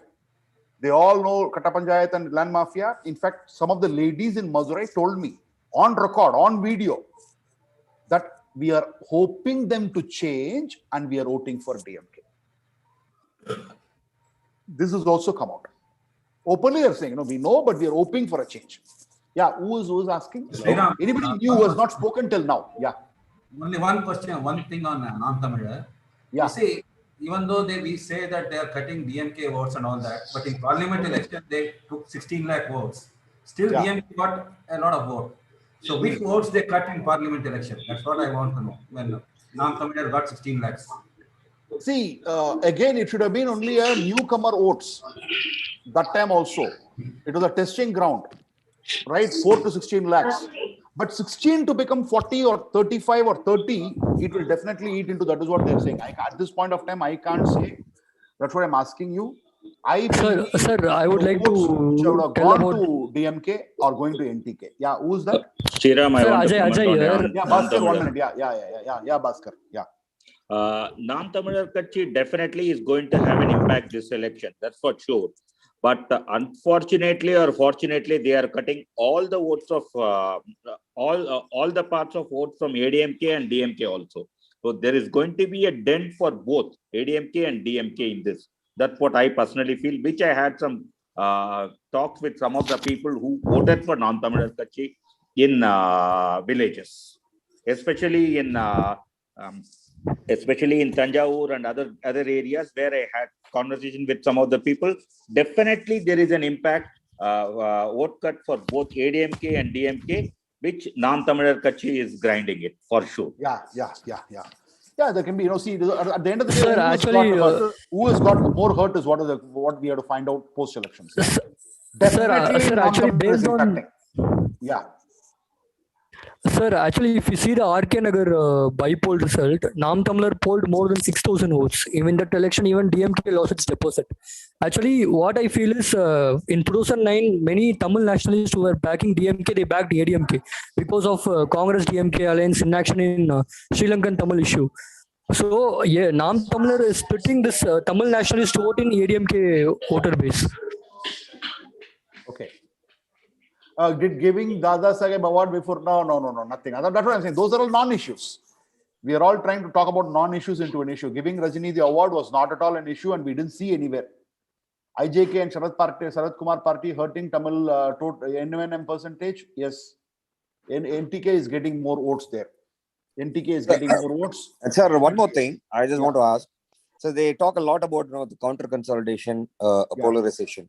I think these are all some of the new terminologies that have been used by few psychologists or analysts of late in the last 2-3 elections. But does it really happen in the ground? Because something has been awarded to one particular community, other than in few pockets which would have been triggered by the politicians here and there.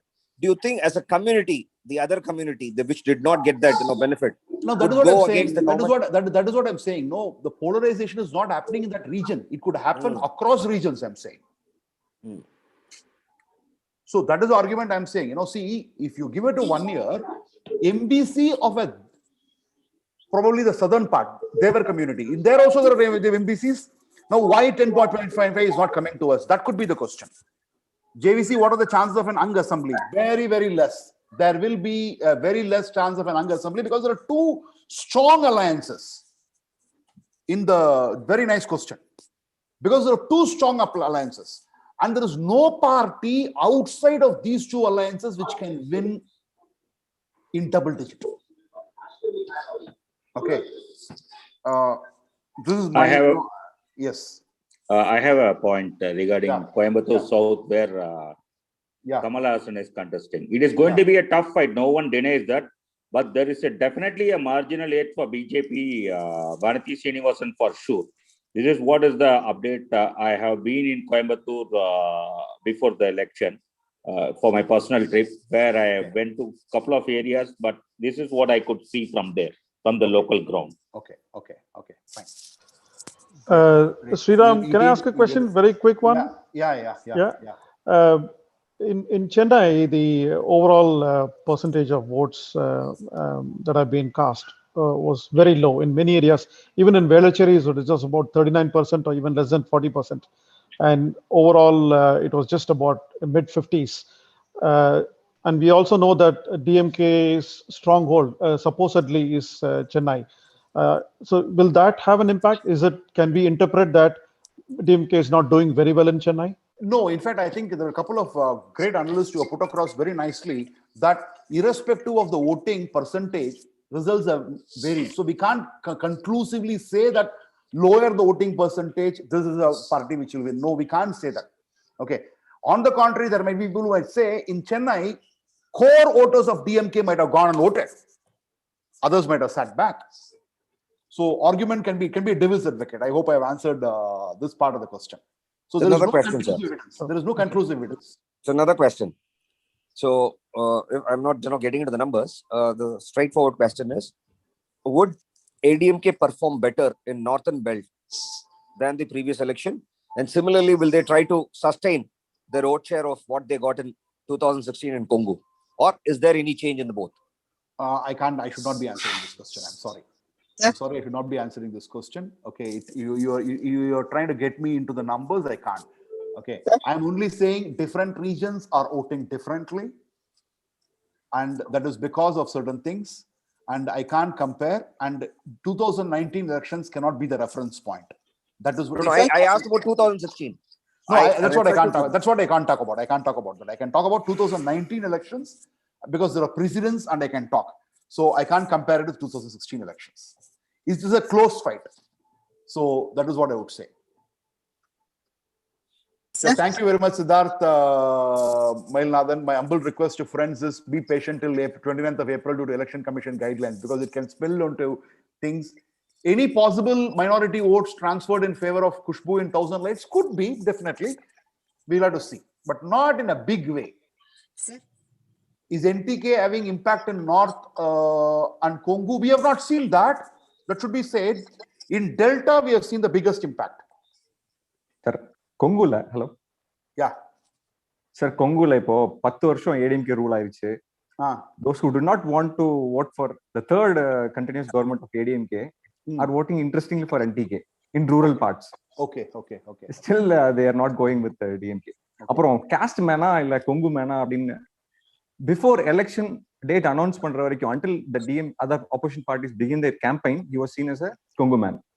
Yeah. Campaignல என்னன்னா அந்த farm loan waiver வந்து land owning communitiesக்கு cooperative societyல loan waive கிடைக்கும். Campaign எப்படி எடுத்துட்டு போனாங்கன்னா landless லேபர்ஸ்க்குலாம் உங்களுக்கு என்ன பண்ணாரு EPS ஒன்றும் பண்ணல, நமக்கு ஒன்றும் பண்ண மாட்டாரு அப்படிங்கிற மாதிரி ஒரு பிரச்சாரம் போச்சு. But still significant ADMK voters are retained. So I don't think DMK did much damage here. See, another thing which we need to look at, Tamil Nadu votes, please understand, in your earlier tweets, you said you are surprised when we release, can you provide some?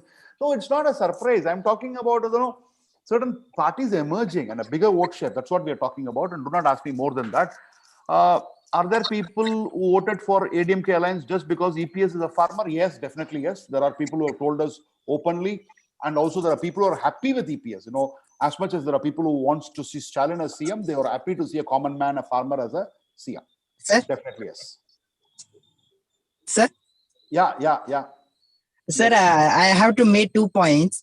In 1 year Yeah. belt, in northern Tamil Nadu, 1 year's youths are consolidated became PMK, but unorganized communities like Konas, Udayars, who have consolidated became DMK to counter consolidate, but they are going to NTK. This is a significant point I had to make. Okay. And So all all that will get reflected on the day of results. for landless owners, for Yeah. landless owners, 6-7 gold is நகைக்கடன் தள்ளுபடி உங்களுக்கு நல்லதா இருக்குன்னு சொன்னாங்க. Yeah, very good. Nagarajan's question I can't answer. Is it true that BJP has some MLA of DMK and they play their game ADMK? No. We can't say those things. Yes. Are we doing another exit poll? Yeah, probably yes. If you think this particular thing was good enough, then I think we should do another one.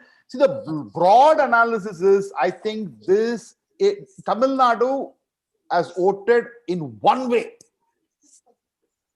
2016 was the first election where there was a small close fight. I'm saying it could be a cephalogist nightmare in the 2021 election. Polling time, I'm going to add a question. Question number 1 I'm going to add now is 1 minute. Let me add the first question. Type your question here. Whom did you vote? Because I can ask you, whom did you vote?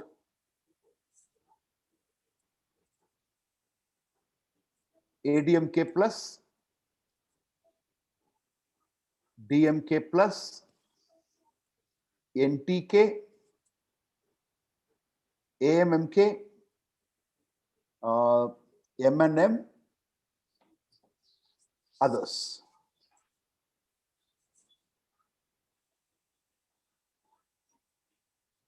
Yeah, I've launched the poll. Let us see. Okay. It looks like there are going to be a lot of people. And next poll I'm going to ask is, I'm going to launch another poll.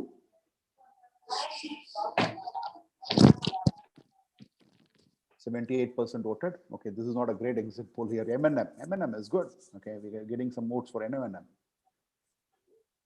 Now, not the poll required. How many do you think, how many votes do you think NTK will get? You can put it in the chat box. You can type it in the chat box.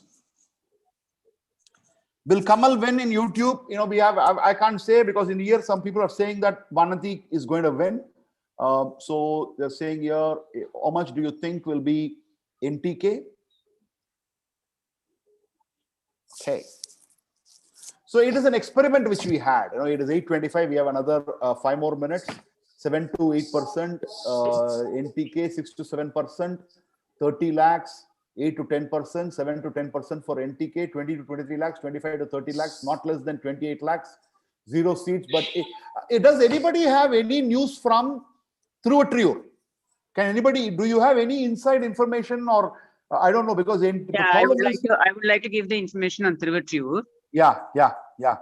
See, Thiruvattriyur, the DMK proposed candidate who was supposed to contest there was Kannadasan, but they did not give the seat to him. And they're given to a different person. So the Pagudi Cheralar, who are all the party main office bearers, there are about 6 office bearers, they aren't very happy. Okay. And the youth there in Thiruvattriyur are going with NTK in a big way. So NTK is making a dent to such an extent that is going to be a headache for the DMK, which would have actually been a cakewalk for DMK, but it is becoming tough for them. Okay. Do you see a chance for Seeman to enter into the assembly? I don't see in Thiruvattriyur, sir. Okay, but let me make a big confession here. If Seeman had contested from Delta, he would have been in the assembly. Yes, I agree with you. He would have been an MLA. It's a big statement I'm making. And did Prashant Kishore make a big impact?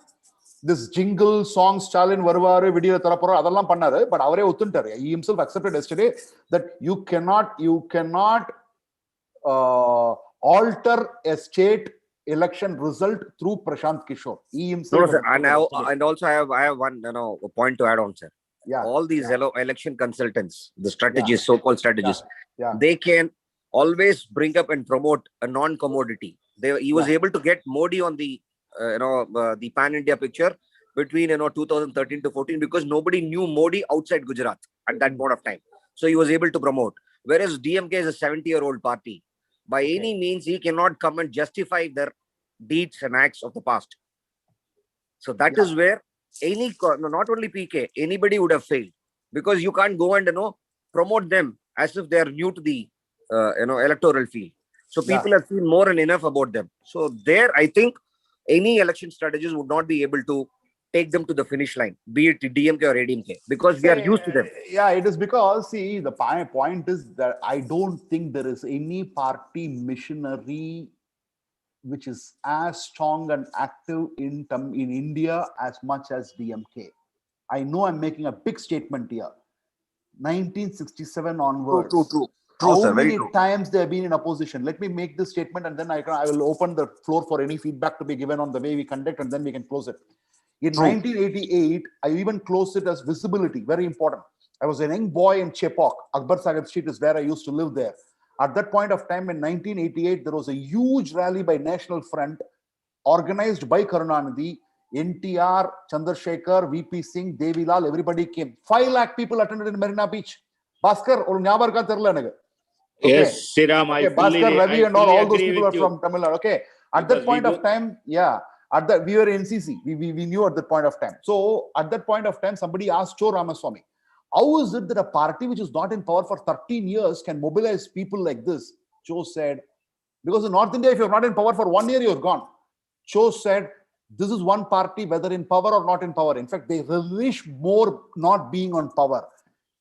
Every month there will be a protest or porata nadakkum. True. Erichu porata. அவங்களுக்கு தேவையில்லை sir. அதே போராட்டம். Honestly speaking, after winning 38 seats in 2019, I do not know why did they bring PK. What was the need for PK? There is no. So because my point is that in fact I have been in that party. There is no party in this country which had that kind of missionary. Today we are talking about a different animal altogether in terms of the Indian polity is concerned. But for a long time, DMK is the only party, not even communists, had that kind of missionary which we have seen. In fact, Jayalalitha gave a little bit of tilt to that, but they had that for a long time. So a lot of lessons to be learned from DMK, whether they're in power or not in power. Sriram, one small comment. I think you are well aware that Rahman Khan is the local MLA of Chepauk. Okay. Very accessible, and, very accessible. A very, very accessible person who anytime we can walk into that guy. Okay. Yeah. Kalanidhi as an MP and Raghuman Khan as an MLA. Yes. We may be from any community. Even Brahmins used to support those people because they were. I will interject and say, even in Saidapet, Ma Subramaniam is an excellent candidate. He has a very good name. Yes. Even the Brahmin community supports him. So what is the impact of DMDK walking out of ADMK alliance? Let me be very honest with you. Should have got 1 or 1.5% more. It's about 2,000 votes per constituency. Why I'm saying is because, you see, I'm living in Telangana. I could go and strike conversation in Telugu in most of the places. Balaji could strike conversation in Telugu. He's also from Hyderabad. So there are Telugu speaking people, and you have to look at from a different spectrum altogether. But at the same time, do they deserve 17 seats? No. See, Shankar can say, I can disagree. I'm saying that you can disagree with DMK party missionary in what I said. I'm talking about way back in 1967, 1980, 1990, built on that particular thing. No, Sriram sir, you're spot on. DMK has the best machinery, no two doubts about it. But the question is whether the party men were able to go and mobilize and work, because the biggest problem that they faced in this election, I can tell you, at the booth level, was the distribution of money, which happens in both parties. You will find that ADMK was way ahead than the DMK. This was something that was seen throughout Tamil Nadu. So that was one area where we were finding it difficult. But the DMK gets its votes because of the work done by the party machinery. The ADMK gets its votes by the people. These are two ways in which they have been working. In this election, I found that in many constituencies, the DMK party workers were a little disenchanted, and that ad. Chandra SD, one minute, sir. I'll agree. I'll agree with you. It was a missionary. it is because Karunanidhi was a different force altogether. He knew the entire 234 constituencies with divisions in his hand. Whether Stalin knows it, I can make a statement that he doesn't know. He cannot stand in front of Karunanidhi. Okay, but Karunanidhi was, yes. Okay, so now I would like to hear a feedback from all of you. How was it? Can we make it better? Did you like it? Did you not like it? PMK, PK got VCP in Andhra, which was a big achievement. Okay. YCP, no, it was not a big achievement. PK did not bring YSRCP. YSRCP came on its own. With PK or without PK, Jagan would have been the chief minister. I'm sorry, I disagree with all of you. He was. No. Previous election itself, he should have won. Yeah, it is because it was only because of BJP alliance. It is only because of BJP alliance. Exactly. It is only because of BJP alliance that Chandrababu Naidu came. In fact, I say between Chandrababu Naidu, TDP and YSRCP, TDP was lesser and YSRCP was more. Till 2 months before the elections, everyone touted that Jagan would win hands down. And it's because of the alliance, they know. And PK, we know PK how he faltered badly in UP, United Uttar Pradesh, between Congress and SP alliance, he faltered. So thank you very much, Radhakrishna, saying superb event. Somebody saying good program. Anything is there, please let me know. If you would like to have one more program, we can have. So all in all, I can tell you that this is going to be a fascinating election. Yes, somebody is asking why not people fight on good issues. I think we have few candidates like that. I think there are several candidates who are fighting on good issues. I think there are. I can name some of the candidates, but I don't want it to be biased towards any party, both in DMK and in ADMK.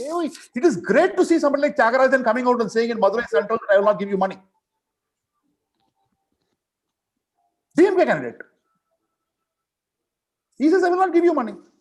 Vote if you want to, or not, no if you don't want to. Annamalai is saying, I'm not going to give money. I'm not going to bribe voters. And so we should not lose faith in the political system. And Mr. Gandhi is somebody, I think, he says, I've lost all my money. I've spent all the money for the development of people. You know, people like that. Okay. And Maffai Pandirajan, as somebody rightly said, he has done so many things. So it is very important to understand that we as citizens should never get disenchanted with the political system. Political system, sakada சொல்லியாச்சு அப்படிலாம் sakada அப்படியே விட்டு போயிட்டு தான் போயிட்டே இருக்க வேண்டியது. So somebody says PTR has given 500, but I have seen on video saying that he has not given, and I was there in Madurai on the day of elections. On Sunday, Monday, and Tuesday morning only, I left from Madurai, came to Sholabandan, and from there I went towards Didukkal districts, and from there I went to Aravakurchi. So it was not. I was not aware. Yeah. So I have one question. Yeah, I have one question to you and Mr. Kishore Keswami, sir. Yeah. Simon's choice of seat. Another thing is your thoughts on 1,000 lights in Harbour. Thank you. Simon's choice of seat is very bad. I don't know why he took this seat. I know it. I know it. Why he took. I know it. Why he took three. Yeah, he wanted Kishore Swami also. So me and Kishore will answer, and then you can come in, sir. And definitely you can come in. Yeah. Sorry. Number 2, 1,000 lights difficult. Harbour is going to be a fight because I don't know how many of you have seen my tweet or not. In 2016 election itself, ADMK plus PMK plus BJP is ahead of DMK. Number 1. Number 2, I would like to know, did Marwadis come out and vote?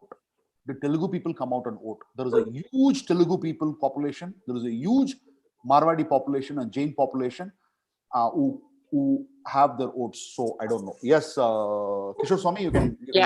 So I'll start with 1,000 lights. In 1,000 lights, the issue is, Edilan as a candidate. 1,000 lights was a constituency which was readied for Udayanidhi initially. So he had done a lot of base work there. So that is a very big advantage for Edilan. But yes, Khushbu did pick up momentum. But the issue is, if you split the constituency into A, B, and C, Khushbu was able to reach out better to the A and B, but the C she was not able to cover. That is the feedback that we are getting. Whereas Edilan was able to concentrate on B and C, and he was able to connect well there. This is one thing. Second thing is that you have a sizable Brahmin community in 1,000 lights. If you take the Bog Road and all that, you have a sizable community. Whether they have come and voted, we'll have to see. As far as the Harbour is concerned, Harbour, as you rightly said, yes, when you see last election, the polling was only around 58%, and the difference of votes between DMK and ADMK was only about 4,000 odd votes. And the Marwadi community, you have a sizable Marwadi community. You have almost about 38,000 to 39,000 Marwadi communities sitting pretty in Harbour. If they have come and voted en masse, because they had problems with Shekhar Babu as because of extortion allegations and so on and so forth. Whether they were able to come en masse and vote there, and the Hindi Theriyadu Poda campaign has also impacted them in a very big way. This is something that I saw. And the other question that was asked, I will just Tiruvattiur, of course, Seeman was planning on Velachery, and then he was somehow convinced that Velachery is going to be a huge setback for him. So he wanted to shift base, and he was given to understand that given the last election polling, Tiruvattiur might give him an edge, because last time when he contested, I think he contested assembly elections, he contested in Kadalur. And whereas Tiruvattiur polled well, so he was given the seeing that Tiruvattiur has a better mileage for him, and therefore he went, just like how Kamal chose Koval South. Yeah, correct. So yes, Saravanan, you had something to say. What is the trend between urban youth and rural youth? I feel urban youth are always switching for not convinced. So urban youth are a confused lot. Sorry. Rural youth at least have something. Urban youth are a little confused. Yeah. So WhatsApp is making a lot of confusion to people. WhatsApp University, I can say. Correct. How much has social media impacted urban youth versus rural youth? Yeah. So even social media impacts rural youth also, but there are bigger issues in rural areas than what they see in WhatsApp. Local issues are there. Water is an issue. Andipatti, if you see, water is a big issue. Got it. Water coming in. That's an issue. In fact, those are the things where Seeman is getting attracted, because they said we have voted and it was a star constituency.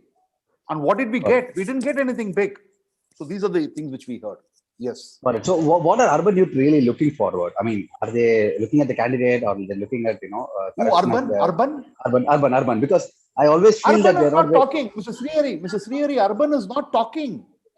Okay. Rural youth are talking. Not talking. Okay. Yeah, so that's Balaji, did you observe that same thing? Balaji is there. Balaji, did you observe the same thing? I'm not sure whether Balaji is there or not. Because what is the reason?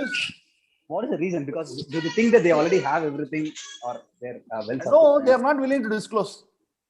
Paakalam, sir. Urban youth is more of tweeters than voters. Poduvom, sir. Paapom, sir. Idhe rural போய் கேட்டா அவன் வந்து சொல்றான்.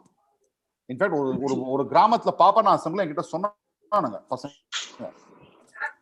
இவங்க எல்லாம் வந்து சூரியனுக்கு போடுவாங்க இல்ல ரெட்டரைக்கு போடுவாங்க. அது தவிர வேற ஒண்ணுமே தெரியாது. பட் நாங்க வேற மாதிரி வரோங்க.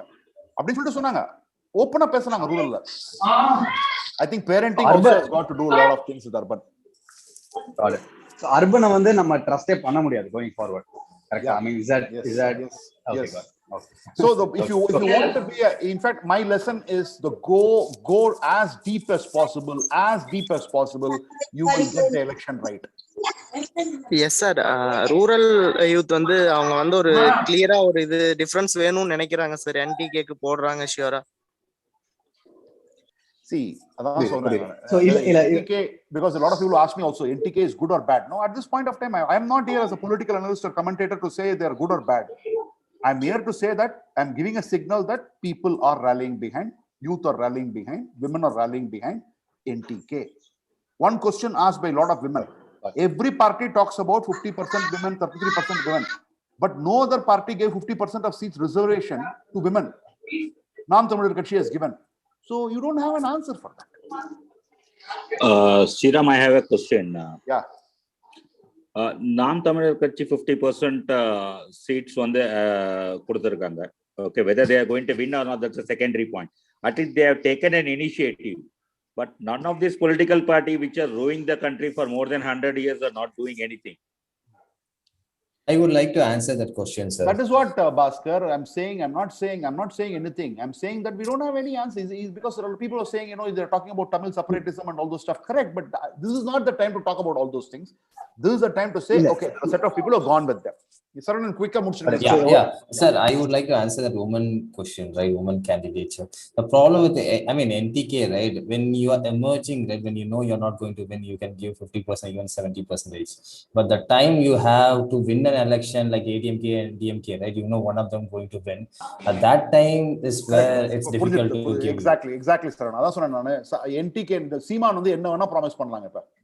அவர் என்ன வேணா ப்ராமிஸ் பண்ணலாம். ஓகே, அதான் பண்ணிட்டு இருக்காரு அவரு. ஏன்னா அவர் வந்து is not going to form the government, is building the party. அவர் என்ன வேணா பேசலாம். திருவட்டூர் பத்தி சொல்லுங்க, நீங்க ஏன் நின்னாருன்னு sir.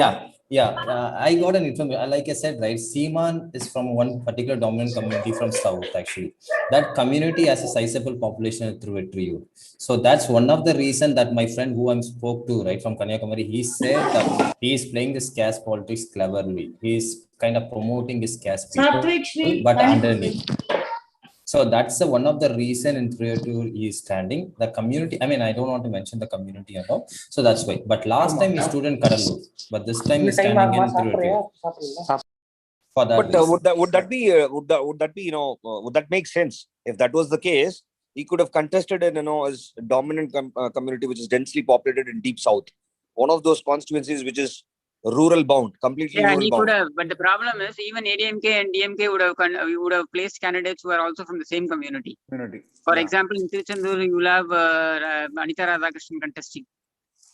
So all right, perfect. இங்க வந்து ரெண்டுமே fisherman community, ADMK DMK, இவர் மட்டும் அந்த okay, got it. Okay, sir, I have another difficult question.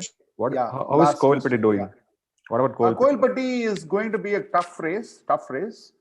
Okay, and the one narrative which everybody said in Theni is, if TTV has stood anywhere here, you would have won. Message is loud and clear. One follow-up question. I just want to know. Sorry, I just put it on the chat. I hear that we see a lot of IAS candidates varaanga, people are bureaucrats idula varanga. Is the trend going to continue? Is that more people from IAS cadres are going to join politics? Are they going to represent before even they get retired? See, if Annamalai wins, that will send a different message to the entire politics of Tamil Nadu. If Annamalai doesn't win, it will send a different message to But Tamil I would Nadu like politics. Sir, I would like to add here, the interesting fact is Sholingnallur in Chennai, you have the ADMK candidate KP Kandan, 8th pass. DMK candidate, 8th pass. The ADMK candidate, the property that documents he has submitted, 48 crores. 88 crores. Supposed to be IT. Somebody is asking for the result of the opinion polls. Here 94%, 90% or something like that. 94.4. 93% and 3% and 3%. MNM 3% and others 3%. And I would like to tell you here, Tripurangundram constituency, CPM has put a candidate. Ponnuthai yaru? Auto driver பொண்ணு, sorry, want a wife. Got it. புரியுது. இல்ல அந்த trend இப்ப மாறதுக்கான chance வந்து அண்ணாமலையோட win பொறுத்து இருக்கும்ங்கறீங்க. ஏன்னா அவர் வந்துட்டாரு. Sir, எங்க ஏரியால பாத்தீங்கன்னா ஜென்ஸ் ஒரு மாதிரி, அந்த ஃபேமிலிலேயே ஜென்ஸ் ஒரு பார்ட்டிக்கு போட்டிருக்காங்க, உமன்ஸ் ஒரு மாதிரி போட்டிருக்காங்க. இந்த ட்ரெண்ட் தமிழ்நாடு ஃபுல்லா இருக்கா சார் மொத்தமா? நான் பார்த்த இடத்துல சில இடத்துல இருக்குங்க. என்னாச்சுன்னா வந்துட்டு அந்த மார்க்கெட்லயே நீங்க பாப்பீங்க, ஒரு அந்த புருஷன் வந்து சொல்றாரு, நான் வந்து உதயசூரியனுக்கு தான் போட போறேன்னு. முன்னாடி வந்து சொன்னாங்க பெண்கள் எப்பவுமே ரெட்டை இலைக்கு அப்படின்னாங்க. அது வந்து வீடியோல குடிச்சிருக்கேன் நான் அப்படியே. அதுக்கப்புறம் 2 பொம்பளைங்க வந்து வயசானவங்க வந்து சொன்னாங்க, இல்ல நாங்க வந்து உதயசூரியன் தான் போட போறேன்னு. அப்ப பேசிட்டு இருக்கும்போது சொன்னாங்க, நாங்க வந்து வேற மாதிரி போடுவோம், இவங்க வந்து வேற மாதிரி போடுவாரு அப்படின்னு தான் பேசிட்டு இருக்காங்க. எல்லா இடத்துலயுமே அந்த பேச்சு உண்டு. Yes sir, sure sir. இந்த எங்க ஏரியால இந்த மாதிரி நிறைய இருக்கு சார். ஜென்ஸ் ஒரு ஃபேமிலிலேயே ஜென்ஸ் ஒருத்தங்களுக்கு, லேடிஸ் ஒருத்தங்களுக்கு. Anyways, thank you. எந்த ஏரியா நீங்க? Dharapuram constituency sir. Dharapuram constituency. அடுத்த எலெக்ஷனுக்கு மொபைல் போன் சான்ஸ் இருக்கா? அந்த மாதிரி போயிட்டு இருக்கு. Announcements benefiting ADMK தெரியலங்க. எல்லாமே வந்து I would only say one thing, let us wait for May 2nd. Before that, if we think we should have one more, we can have. It was fantastic. People from different parts of the country have also joined. Different parts of the world have also joined. We should have, sir. We should have. Yeah. We should have one more session, one sir. final question, sir. And I have one question to Kishore K. Swami. Yeah. So one final question to Kishore K. Swami. Yeah. Yeah, right. Kishore. On contrary to the the common would be a DMK sweep. What is your projection? See, let us be practical. There are two things: what I like and what I see. So I would rather like to talk about what I see. What I see is that, see, this is a DMK advantage election. No questions about it, no doubt about it. But the way in which it was addressed, I've been saying this for the last 1.5 years, that this is going to be a sweep election for the DMK, and the only person who can mess it up is MK Stalin, and that is exactly what I think is happening, to the extent that he's brought it to this level. Edapadi, who is considered to be somebody who will never emerge and who was written off and who was even trolled, who was a troll material, has emerged as a major leader. That is what this election has proven to be. And you have to understand one thing in candidate selection. This I will tell you. Sir will also be able to brief you on that. I can tell you that every candidate was screened by IPAC. Whether all the IPAC's candidates were chosen by Stalin, I don't know. But every candidate was screened. Whereas I can tell you that every candidate that ADMK put up, all those candidates were only those recommended by the district secretaries.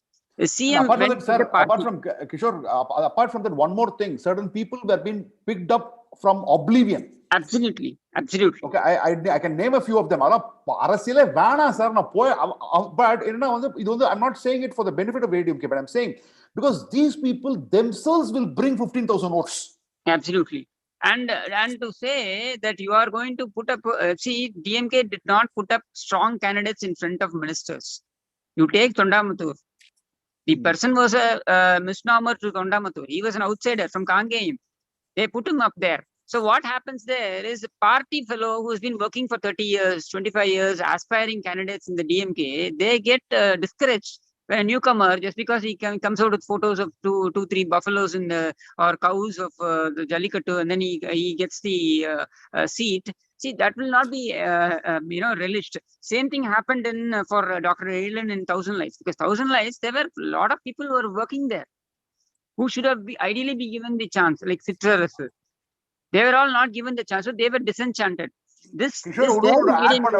add பண்ண வேண்டிய விஷயம் நான் Kishore, 1000 lights வந்து 7 தான் நிக்க போறாருன்னு தெரிஞ்சதுன்னா ஒரு மாசத்துக்கு முன்னாடியே வேற மாதிரி கேம்பெயின் பண்ணிருப்பாங்க பிஜேபி தான். டைம் இல்ல. GHMC election மாதிரி தான். In fact, why I'm saying is because Aiden is somebody, I don't know whether somebody like Aiden should go to the assembly. I'm sorry, I'm on YouTube also. ஏன்னா அவ்வளவு கேவலமா பேசிருக்காரு. ஒரு மதத்தை பத்தி பேசுறத பத்தி தான் பேசுறேன் நான். But that has had an impact, sir. It is a talking. It has been spoken. நான் வந்து முஸ்லிம் பத்தி தப்பா பேசினா நீங்க வந்து you should condemn me பப்ளிக்கா. நான் வந்து கிறிஸ்துவ பத்தி தப்பா பேசினா கண்டம் பண்ணுவேன். அதே மாதிரி யாரோ ஒருத்தர் இந்துஸ் பத்தி தப்பா பேசினா we should also condemn, because all this can lead to protests and conflicts and clashes. That is what I'm saying. இல்ல நான் சொன்னது தப்பா இருந்தா மன்னிச்சிடுங்க. ஒரு இந்து வந்து கிறிஸ்டியனை பத்தி கிறிஸ்துவர்களை பத்தி தப்பா பேசினா தப்பு. அதே மாதிரி அவர் வந்து இந்துக்களை பத்தி தப்பா பேசல, இந்து தெய்வத்தை பத்தி பேசுறது தப்பான விஷயம். அந்த மாதிரி நாலு அசம்பிளிக்கு போறது தப்பான விஷயம். Okay, sir. Kishore, one last question. Sorry.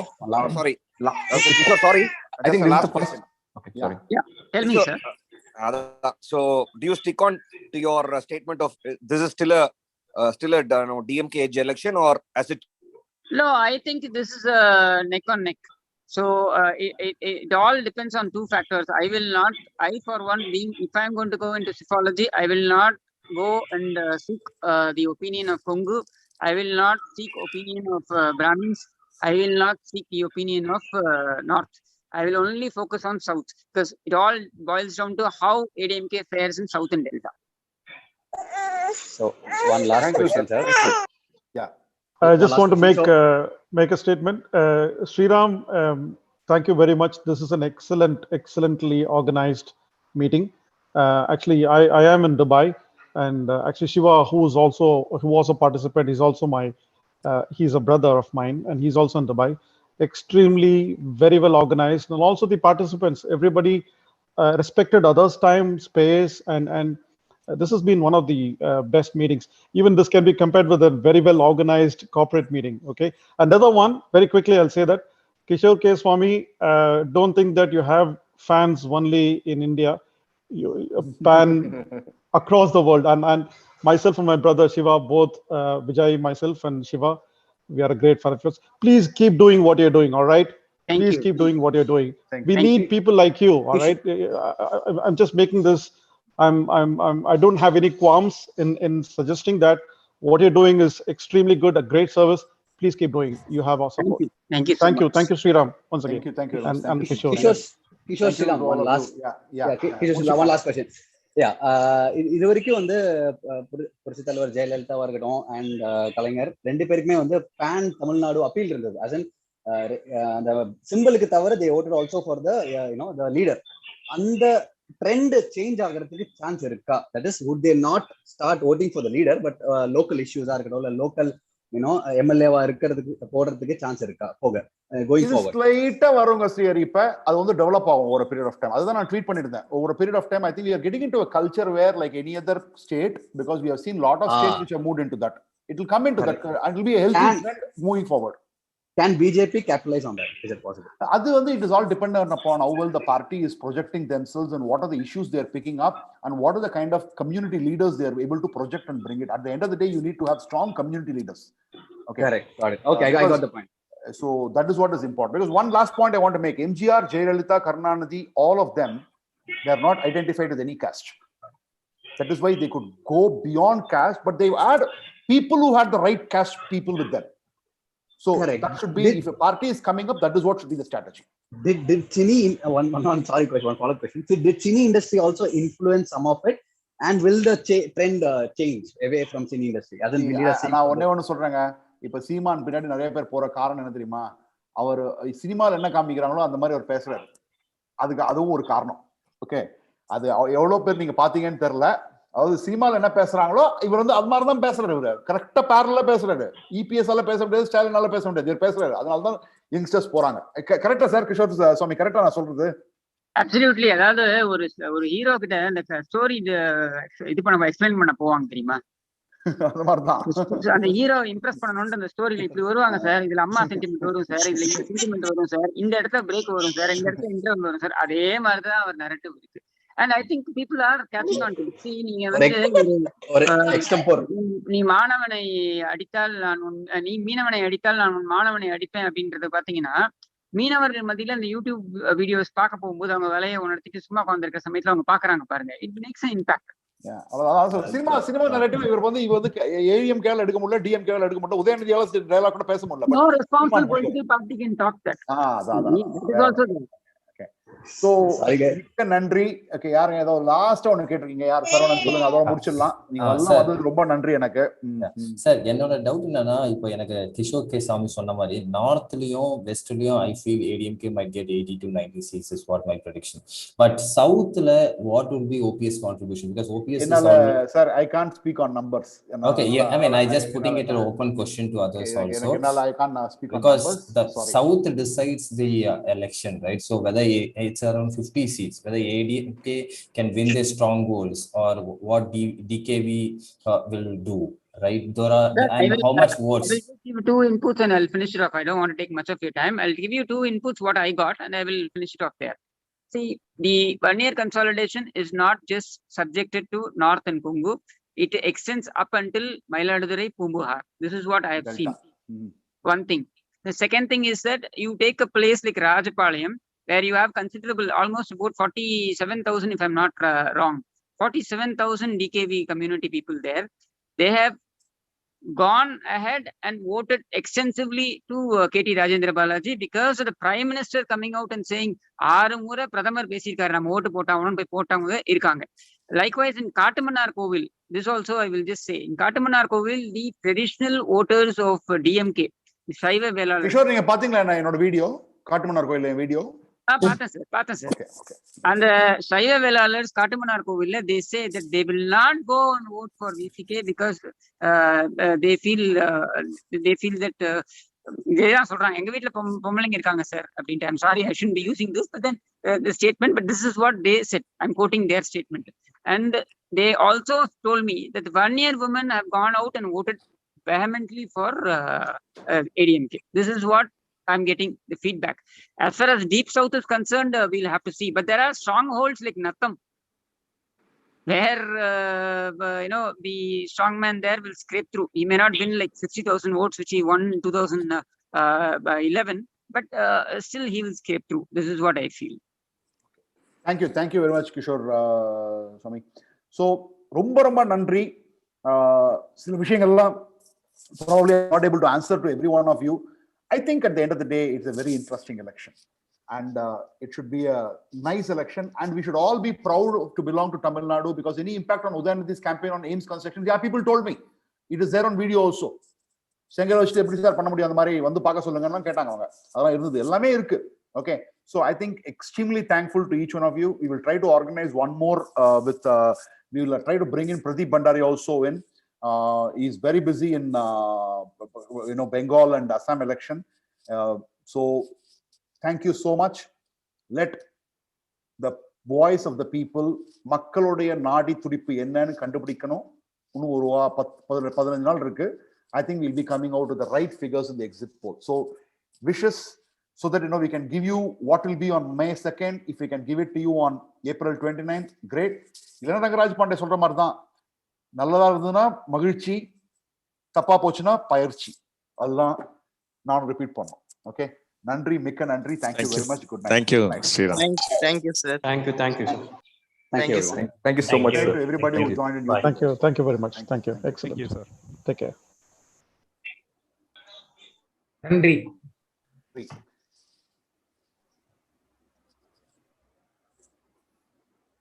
Thank you very much.